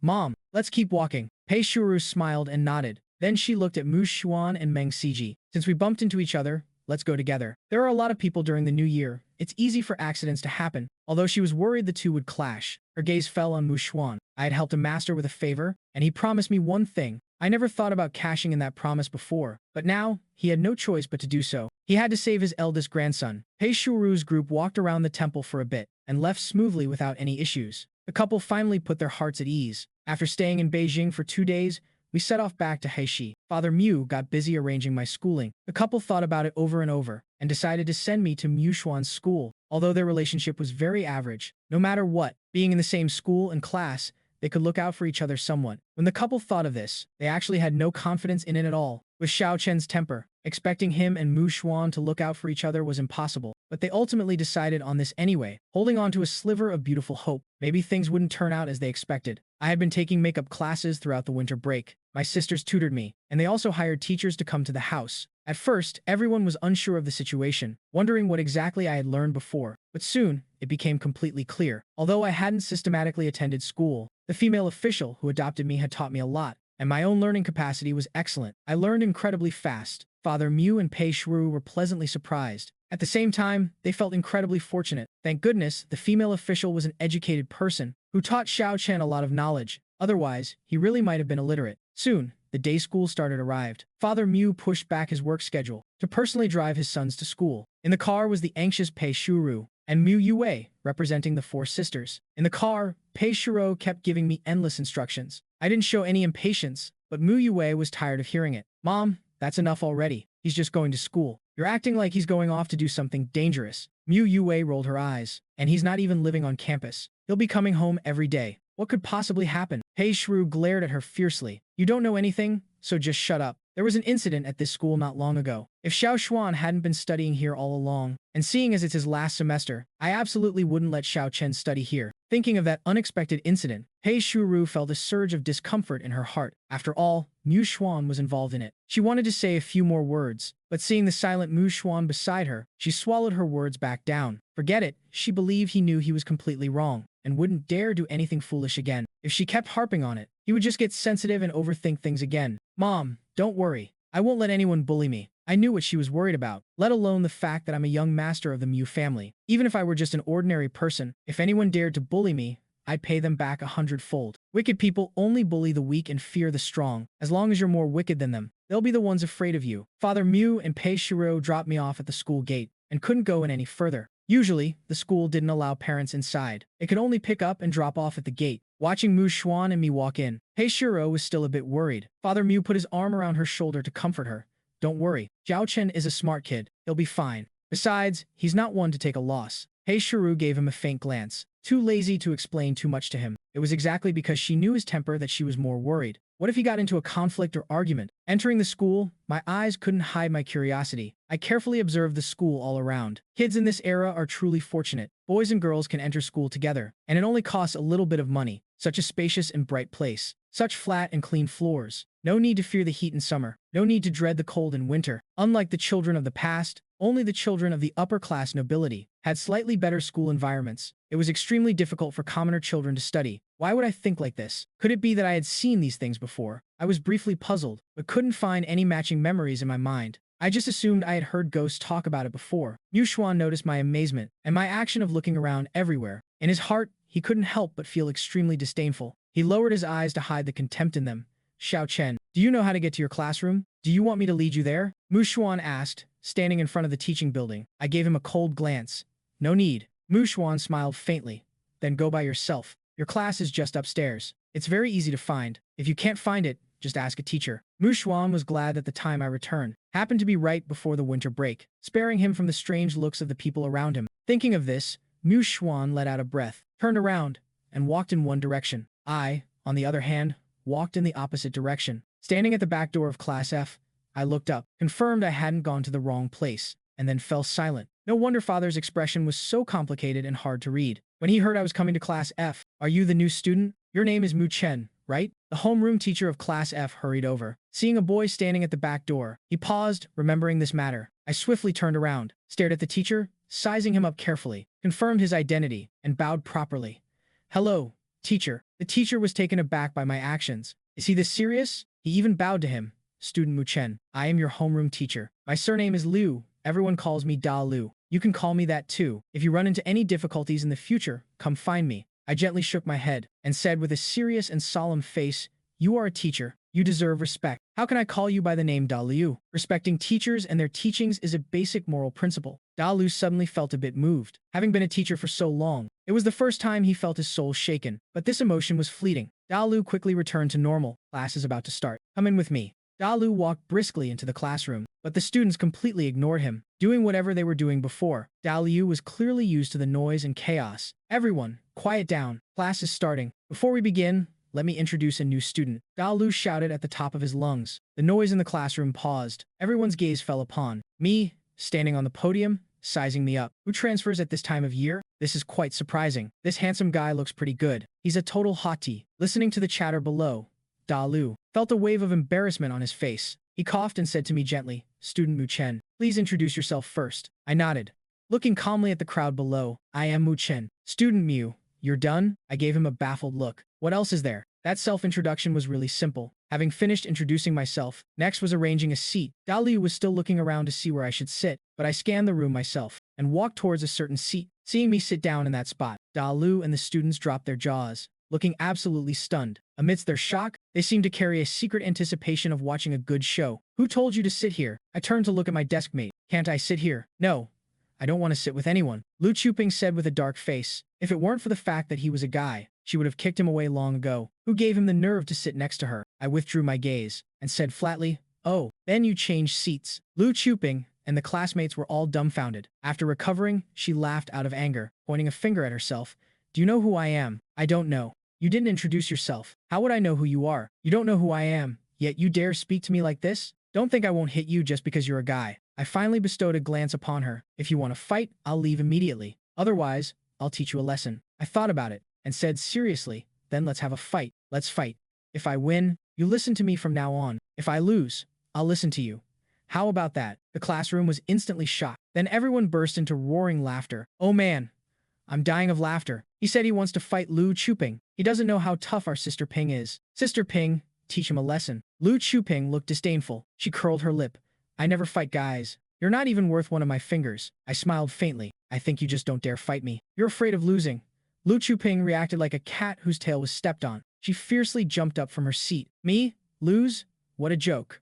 Fine. Since you don't know the immensity of heaven and earth, then I'll grant your wish." Originally, seeing that he was good-looking, she was prepared to be magnanimous and not fuss over him taking the seat. She didn't expect him to be so unappreciative. The look she gave me was full of disgust, assuming I was just like the other guys who tried to get close to her. Then it settled. I calmly laid out my books, sitting in an extremely proper posture, signaling that I was ready for class to start. "Xiao Xuan, why isn't that brother of yours with you? Did your parents not let him be in the same class?" After Mu Xuan returned to his classroom and sat down, the friends he usually hung out with immediately gathered around to ask him. He pursed his lips and answered, Xiao Chen went to Class F. He actually went to Class F? Does that mean his grades are really bad? Didn't they say your parents dote on him a lot? Why would they let him go to Class F? Class F is just for slacking off. They're all just preparing to study abroad after the college entrance exam. Most of them are youngest sons or out of favor. They won't have to worry about inheriting the family business in the future. They just need to collect their allowance and slack off. No one cares about their grades, and no one pays attention to them. As long as they don't cause trouble at school, everything else is ignored. The Mu family letting him go to Class F. Seems they don't dote on him that much after all. Exactly. Even though he's the biological son, he's lived outside for over a decade. Who knows what kind of person he is? How could he compare to the meticulously raised Xiao Xuan? Looks like Xiao Xuan is still the true young master of the Mu family. Mu Xuan hesitated for a moment. It's because Xiao Chen didn't do well on the exams. He didn't mention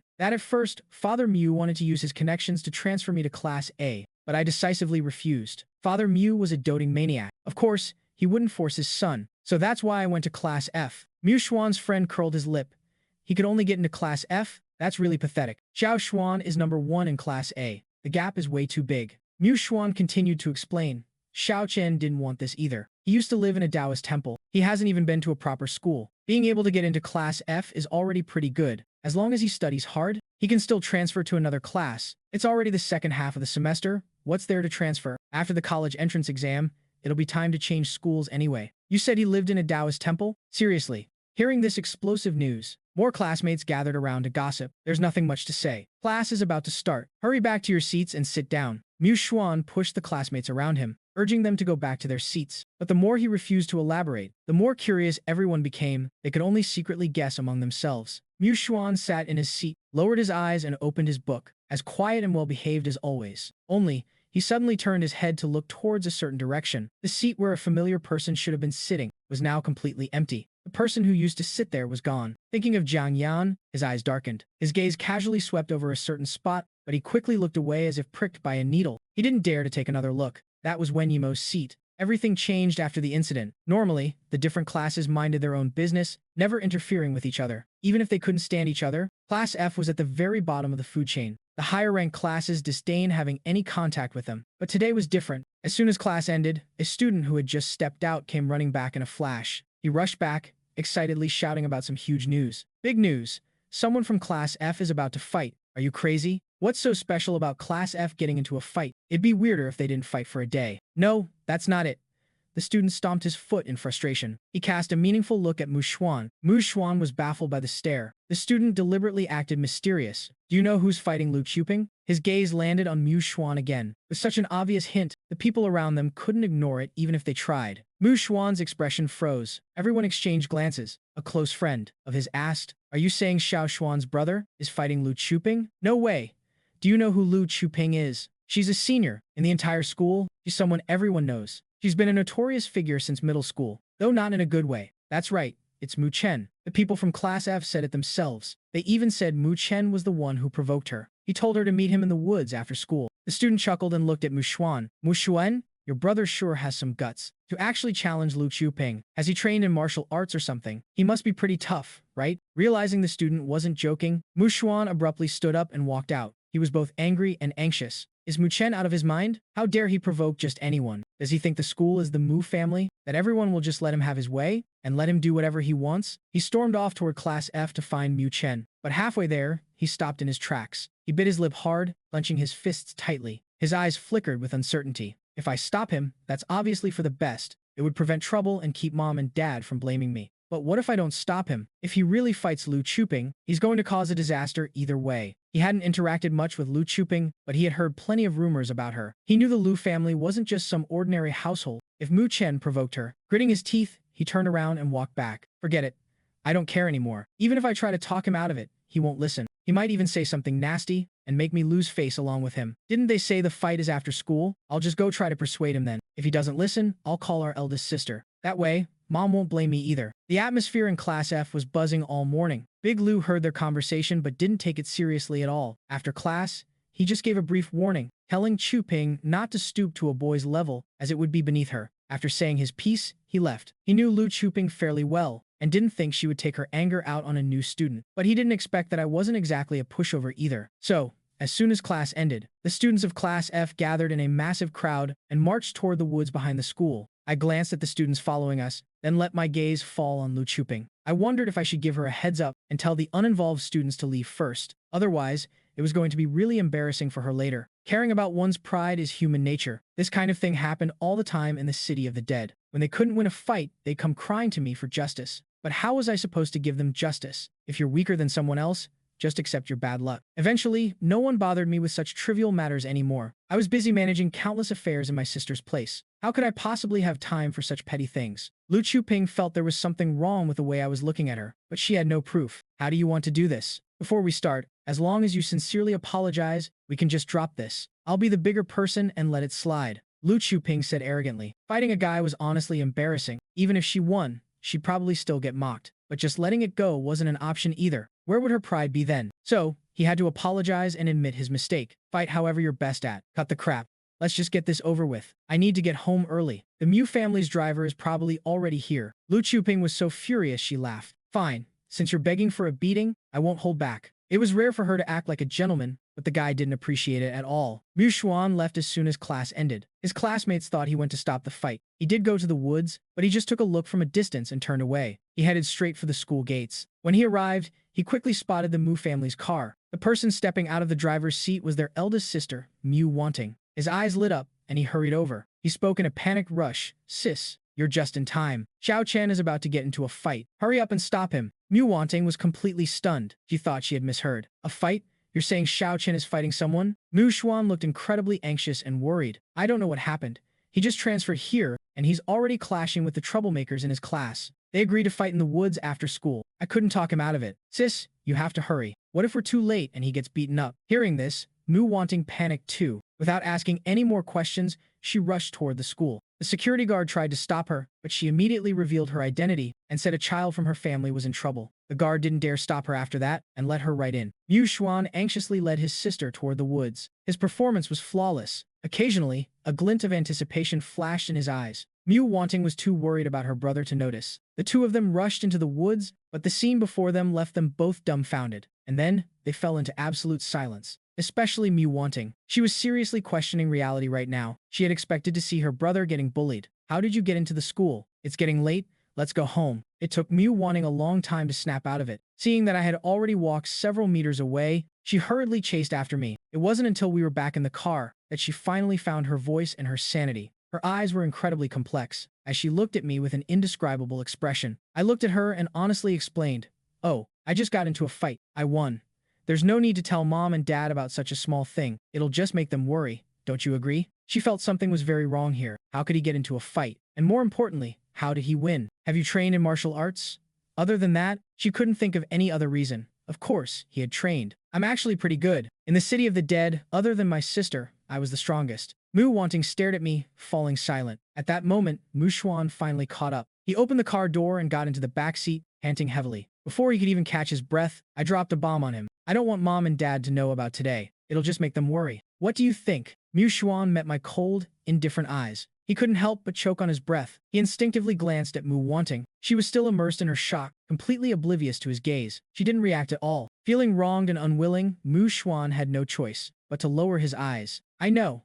I won't mention it to mom and dad. Xiao Chen had never mentioned that he practiced martial arts. On the way back, Mu Wanting couldn't help but ask, "You guys never asked." I answered with absolute confidence. Mu Wanting choked on her words. Thinking about it, a wave of guilt washed over her. They hadn't cared enough for Xiao Chen since he came home. They had never taken the initiative to ask about him or understand him. They were even worried that Xiao Xuan would feel wronged. They worried that Xiao Chen, having been raised outside, would be wild and unruly, that he wouldn't know how to be tactful or accommodating, and that he wouldn't know how to be considerate of his family. They worried he would turn the household upside down. But he was her biological brother, her blood brother from the same parents. They only knew he grew up in a Taoist temple. They never cared about how he grew up, or what kind of life he had lived. In the months after the nun passed away, how did he survive all by himself? Did he encounter bad people? Was that why he learned self-defense? Upon returning home, Heishiro immediately asked about his first day at school. She questioned him in detail. I answered flawlessly. How could she never imagine her well-behaved son getting into a fight? Hearing that everything went well, she felt relieved. Mu Xuan wanted to expose the truth, but he didn't dare take the risk. In the end,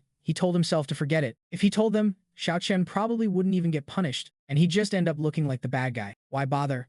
It was better to just let it go for his own peace of mind. We might be having guests soon. Shuru, make some arrangements. At the dinner table, Father Mew suddenly remembered and mentioned it.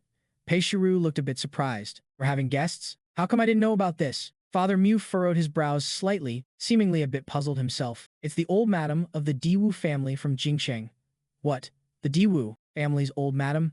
Pei Shuru was genuinely shocked now. They had never had any interactions with them. Why would the old madam come to visit? Father Mew thought for a moment and replied, it's not exactly a visit. The old madam is coming to High City for business. She doesn't want to stay in a hotel, and the Diwu family doesn't have any properties here. When my eldest sister found out, she offered to let us host her. How could your sister do that, without even asking us first? We don't even need to guess what she's plotting. Although the Diwu family wasn't considered top tier in Jingcheng, and their name didn't rank among the highest, that didn't affect their status and influence. The Diwu family wasn't involved in politics or business. They relied on divination, fortune-telling, and altering fate. Legend had it that their ancestor foresaw a great national disaster and managed to turn the tide of the entire country's fate. That was how the current empire came to be. But revealing the secrets of heaven brought a terrible curse upon the Diwu family. Although it established their supreme status and pushed their prestige and power to the peak, everything comes with a price. How could altering a nation's destiny be paid for with just a single life? From then on, the Diwu family's bloodline withered. Such a massive family was reduced to just 2 branches, with a total of only 3 descendants, 2 males and 1 female. The main branch had only 1 heir. To make matters worse, a few years ago, something unknown happened to the precious heir of the main branch. Rumor had it that he became a vegetable. He could pass away at any moment. With their bloodline withering, their abilities also declined. It was said that the main branch didn't even know what true enlightenment was anymore. For such a prominent family to fall to this state, it truly made people sigh and lament. Yet, no one dared to underestimate the Diwu family. They were a family protected by the higher-ups. The one lying in a coma had grown up in the presidential palace. The supreme ruler loved him like his own son. He had exhausted all means trying to cure him and publicly promised a massive reward to anyone who could. Even if the Diwu family was declining, they were still completely out of reach for ordinary people. Not to mention, a starving camel is still bigger than a horse. Whatever benefits your eldest sister is trying to get, what does it have to do with our family? The old madam is getting on in years. What if something happens to her? Who's going to take the blame? If we host her well, your sister reaps the rewards. We won't get any benefits here in High City. It's a completely thankless task. Father Mew took one look at his wife's expression and knew exactly what she was thinking. He didn't want to get involved in this either. When he split from the main family and left Jingcheng,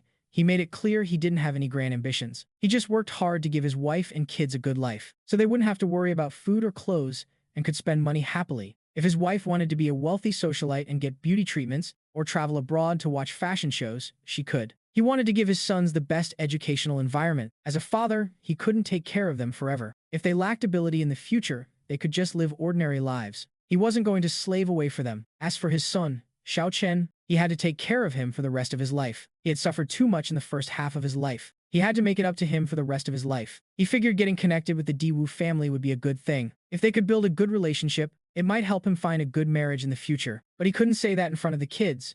Don't overthink it. Even if we agreed, she might not actually come. If we really do get to host her, it's a good thing. It never hurts to have more connections. Pei Shiru could only nod in agreement. Since the people in Jingcheng had already made up their minds, if they refused, his eldest sister would just get the old lady to pressure them. The other Mew children showed some interest, but I didn't even bat an eye. I was entirely focused on eating my dinner, as if I were facing the most exquisite delicacy in the world. Seeing this, Father Mew felt deeply worried. Xiao Chen had been raised too innocently. He didn't know if that was a good thing or a bad thing. If he couldn't find someone who truly loved him in the future, marrying into a wealthy family would just get him eaten alive. But marrying an ordinary person meant he'd have to suffer hardships, which they couldn't bear. He thought about having his wife teach him more in the future. Society was complex. Being too naive wasn't good. While Father Mew's mind was running wild with these thoughts, I swallowed my last bite and finished my dinner with complete satisfaction. I looked up and met my old man's complicated gaze. I paused, wondering if I had eaten so much that it worried him. I was stuffed. He wasn't worried I'd eat the family into bankruptcy, was he? Little did I know he was actually worrying about my future marriage. When I got to school and stepped into Class F, the noisy classroom was instantly muted. Everyone shut their mouths. They pretended to be busy with their own things, but kept stealing glances at me. Their eyes were incredibly weird. I walked straight to my seat without looking around and sat down. Beside me, Lu Chuping asked with a dark face, "Why aren't you saying anything?" She had been waiting for me to humiliate her, but after waiting and waiting, nothing happened. I took out my textbook and started reading. That was when she finally couldn't hold back anymore. "What the hell do you want? Just say it." I gave her a weird look. Lu Chuping slammed her hand on the desk, stood up, and glared at me furiously. "Are you messing with me?" The classroom went terrifyingly quiet. The space around us completely cleared out. I blinked innocently. "Oh, you mean the fight yesterday? Didn't you lose? I'm your boss now. How dare you treat me like this?" I frowned deeply, feeling the need to establish my authority. I stood up, left my seat, and walked up to the podium. My gaze swept over everyone in the class, cold and full of oppressive pressure. "From now on, I'm the boss of Class F. If you're not convinced, feel free to challenge me. But from now on, you listen to me. Understood?" Even though I had defeated Lu Chuping, Class F wasn't convinced just like that. I was just a new transfer student, and a guy at that. What right did I have to be the boss? Even if Lu Chuping lost, there were still others around, making them listen to a weak-looking guy. Don't think just because you beat Sister Ping, you're all that. Who knows if you just got lucky or used some dirty tricks. Don't get too cocky, newbie. Yeah, we only acknowledge Sister Ping. I raise an eyebrow slightly. You acknowledge Lu Chuping, but Lu Chuping acknowledges me. That's a different story. Is this Mu Chen out of his mind? I didn't waste my breath on the others. My gaze landed on Lu Chuping. Do you accept yesterday's result or not? If you don't, there's nothing I can do about it. After all, a shameless person is invincible. Of course, I wouldn't be able to do anything. What kind of manipulative, green tea nonsense was this? She was so angry she laughed out loud. She glared at me fiercely and gritted out 2 words. I accept. A gentleman's revenge is a dish best served cold. She firmly believed yesterday was just an accident. He must have used some dirty trick to win. She hadn't even had time to see how he moved before she was already lying on the ground. She considered herself highly experienced in real combat. How could she possibly fail to withstand a single move? That was absolutely impossible. I looked at her with utter disgust. I gave her a look. Did she think I actually wanted to be the boss? I didn't want to be the boss at all. Was being a boss an easy job? To put it bluntly, it was just being a babysitter. An unpaid babysitter, at that. In the city of the dead, I was worked to the bone. I didn't come to the human world just to keep working myself to death. But for the sake of merit, what else could I do? Coming to Class F was an accident. The honors class had originally agreed to take me, but as I walked down the hallway, I noticed something was wrong. 2 masses of energy were swirling in the air, a black one and a purple one, 2 small energy clusters intertwined. The purple energy was currently at a disadvantage and would soon be completely suppressed by the black one. The presence of purple energy meant there was a noble person here, but accompanied by black malicious energy, the situation was dire. I instantly became interested. Helping a noble person dispel malicious energy would earn me a lot of merit. Finding out that Class F was right below it meant the noble person was in Class F. Of course, I couldn't just let it go. I had to investigate. That was why I ended up in Class F. I was betting that Lu Chuping was that lucky, yet unlucky, noble person. Lu Chuping glared at me. Is the Diwu family really coming to our house? The matter was brought up again at the dinner table. It wasn't a discussion, but an announcement that the Diwu family was indeed coming. Mu Ruolin and Mu Yakin felt that since the elders were handling it, they didn't need to worry too much about it. They were pretty open-minded about it. Mu Xuan lowered his eyes, his mind racing rapidly. I was the only one completely ignoring everything around me, entirely focused on shoveling food into my mouth. Pei Shuru's feelings grew complicated. He was so naive. What would happen to him in the future? He didn't even care about such a major event. He really was too carefree. Xiao Chen, what do you think about this? Pei Shuru suddenly asked. I was right in the middle of savoring my delicious food. I paused for a second, blinked, and saw everyone staring at me, waiting for my opinion. I had no choice but to put down my chopsticks and swallow my food. I thought about it and said, since they're coming, we should just host them properly. Just treat them like ordinary guests. Hearing this, Mu Xuan couldn't help but retort, that's the Diwu family. How can we treat them like ordinary guests? There are plenty of people who want to be served like VIPs. Those who can afford it can just go to a hotel and enjoy top-tier service. But they didn't do that. Instead, they chose to come to our house. Why wouldn't they want to be treated like royalty? Not everyone likes being put on a pedestal. Father Mu furrowed his brows, deep in thought. Soon, his brow relaxed, and a smile appeared on his face. Xiao Chen makes a good point. The Diwu family aren't the type to put on airs. Since they're coming to our house, being polite and hospitable should be enough. Being too grand would just make us look like sycophants. Pei Shuru also understood now. Xiao Chen is absolutely right. The old madam has always kept a low profile. She rarely makes public appearances in Jingcheng. She's not someone who likes to show off. Treating her like an ordinary guest is perfect. Otherwise,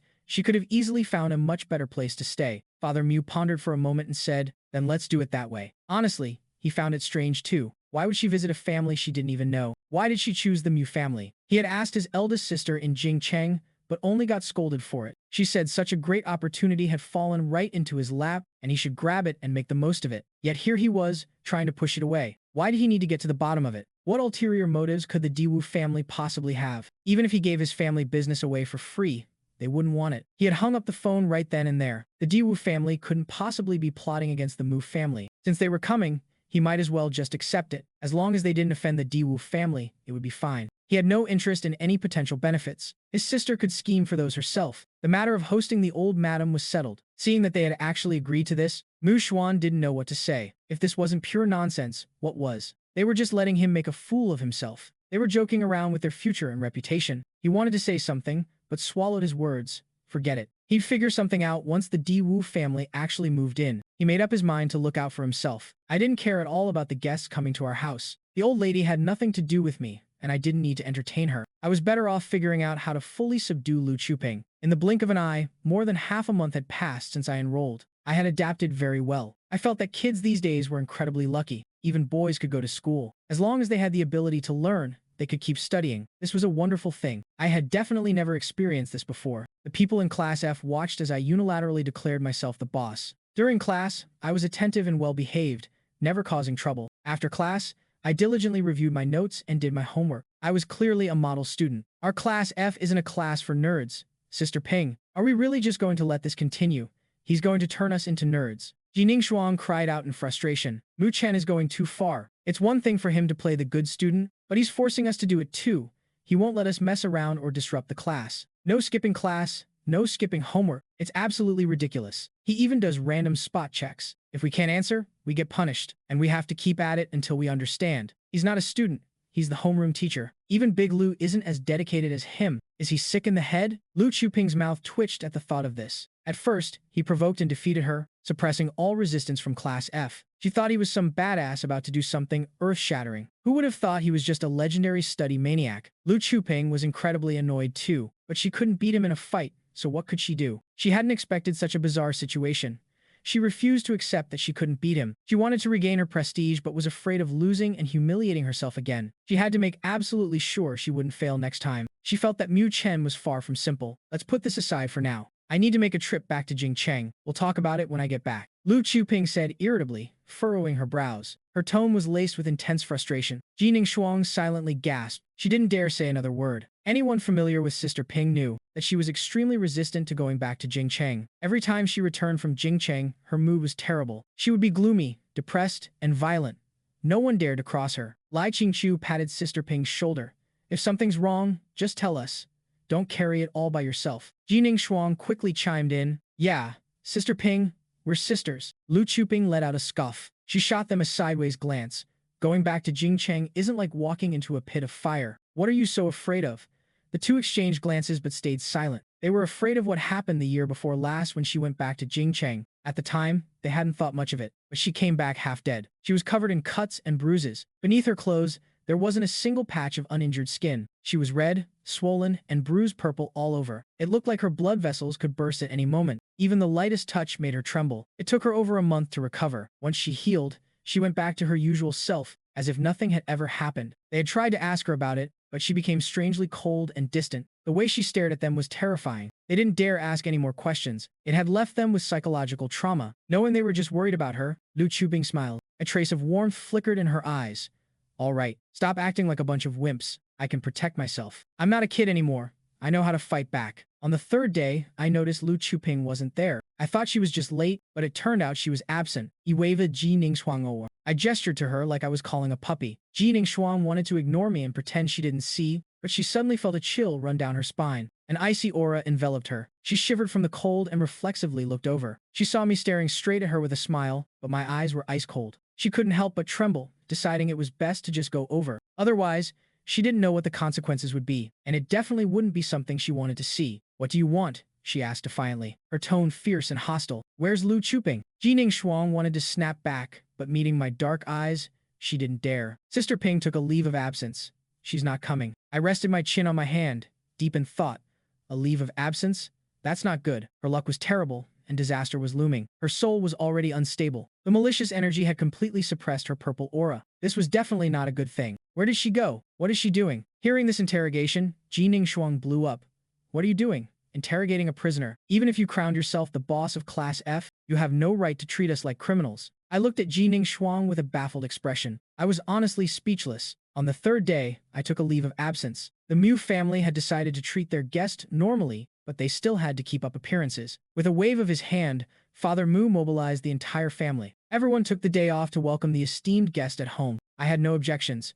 If they told me to take the day off, I took the day off. Little did I know, Class F had been turned upside down. Yesterday, they had mocked me. Hule had completely ignored my warnings, treating my words like wind past his ears. He went to class, went home after school, and went to bed early as usual. He was in a pretty good mood. But then, the unexpected happened. When he woke up and tried to call out to someone while looking for something, he realized no sound came out. Thinking he just wasn't fully awake, he strained his throat to yell. His face turned pale. Still no sound. Feeling like he was in a nightmare, he touched his throat. He opened his mouth in a silent scream and rushed out. The Pooh household was thrown into chaos. They didn't connect it to what happened yesterday, assuming he had just fallen ill. They went to the hospital for a checkup, but everything was fine. His vocal cords and organs were perfectly healthy, yet he couldn't speak. He could only open his mouth silently. The doctor concluded it was a psychological issue, but his life had been going smoothly lately, with no traumatic events. The doctor suggested he go home, rest, and adjust his mindset. He said it might just go away in a few hours. Hearing the doctor's words, Class F was in an uproar. Hule and a few others are in trouble. Someone mysteriously lowered their voice. Ji Ningshuang overheard and asked, "What happened?" The classmate sitting next to her, the class gossip, whispered, "My house is close to Poulet's." When my maid was walking the dog, she heard that Poulet woke up completely mute this morning. The people around them were skeptical. No way, really? He was perfectly fine. How could he just become mute? He was sending voice messages just fine last night. It's true. My maid was chatting with her friend from the same hometown, and they said the hospital couldn't find anything wrong with him. They said it was caused by psychological reasons. And a few of the guys he hangs out with all took the day off today too. Same thing happened to them. The surrounding students fell silent, exchanging bewildered glances. They didn't know whether to believe it or not. It was too bizarre. They hadn't connected it to yesterday yet. But Jining Xuan and Lai Qingchu's hearts skipped a beat. They remembered what I had said yesterday. I punish you to be unable to speak for 3 days. Ji Ningshuang broke out in goosebumps. She felt a chilling breeze sweep over her. This is too freaky. Qingchu, do you think this has something to do with Mu Chen? You can't help but suspect him. He said that yesterday, and today this happens. It's exactly the punishment he mentioned. That's way too much of a coincidence. Lai Qingchu furrowed his brows. He took a deep breath. Whether it's a coincidence or not, let's just not mess with him anymore. That guy is seriously unfathomable. If he really did do this, we'd probably end up even worse. Ji Ningshuang nodded frantically. She was thinking the exact same thing. From that day on, the atmosphere in the class completely changed. No one dared to yell or goof off anymore. They all obediently listened to me and read their books. I watched all of this with satisfaction. As long as they stopped causing trouble, I couldn't be bothered to use any more tricks on them. The following days were quite peaceful. However, the public outcry online was growing increasingly fierce. When Yimo's parents had brought forward the evidence and handed it directly to the police. The police intervened, launching an investigation and gathering evidence. The truth about what happened at the mall back then was finally revealed. Jiang Yan and the other students involved were all given major demerits by the school and expelled. The incident could no longer be covered up. Mu Xuan was on pins and needles at home. He lived in constant fear all day long, his mind in a daze. As the Mu family watched the news reports and learned that Jiang Yan was involved in a murder case, everyone felt a profound sense of shock and lingering fear. He Shuero looked at Mu Xuan and asked, "Xiao Xuan, tell mom the truth. Were you involved in what Jiang Yan did?" Mu Xuan was so terrified his face turned as pale as a sheet. He dropped to his knees with a thud. "Mom, I swear I didn't help hurt her. I was just standing there watching. I was too scared to stop them. I really know I was wrong." After hearing this, Father Mu and his sisters looked at him with eyes full of deep disappointment. Even though he hadn't directly pushed anyone, standing by coldly and covering it up was an equally unforgivable evil. With a cold face, Father Mu made his decision. The Mu family is too small a temple for a big shot like you. I'll give you a sum of money for living expenses. Move out and live on your own. You're on your own from now on. Mu Xuan cried and begged everyone bitterly. But this time, no one was soft-hearted enough to take his side. Even Mu Yue turned her head away. Although she wasn't the brightest usually, she still knew right from wrong when it came to major issues. In the end, Mu Xuan was sent away from the Mu family. Their family businesses faced massive boycotts, going bankrupt one after another, or facing imminent collapse. They had finally gotten their complete and utter retribution. When Yimo looked at me in my room, the resentment completely gone from her eyes. "Thank you for getting justice for me. Seeing them get the punishment they deserve, I can finally leave in peace." I smiled and nodded. "Go on, go reincarnate. In your next life, you will be safe and happy." She turned into specks of starlight and faded away. A surge of pure merit flowed into my body. I felt my power replenish significantly. Life returned to its usual peace. I became the stabilizing pillar of Class F, leading the entire class in a massive academic comeback. Lu Chuping also dropped her gangster attitude and got into a pretty good university. I enjoyed the warmth of family in the Mu household. Mom, Dad, and my sisters all spoiled me rotten. Even though I still had a sharp tongue and loved roasting people, they knew I had a kind heart and they tolerated all my little quirks. Life in the human world was actually pretty wonderful. As for my identity as the young master of the city of the dead, I'll wait until I've fully experienced this lifetime here, before going back to take over all those responsibilities.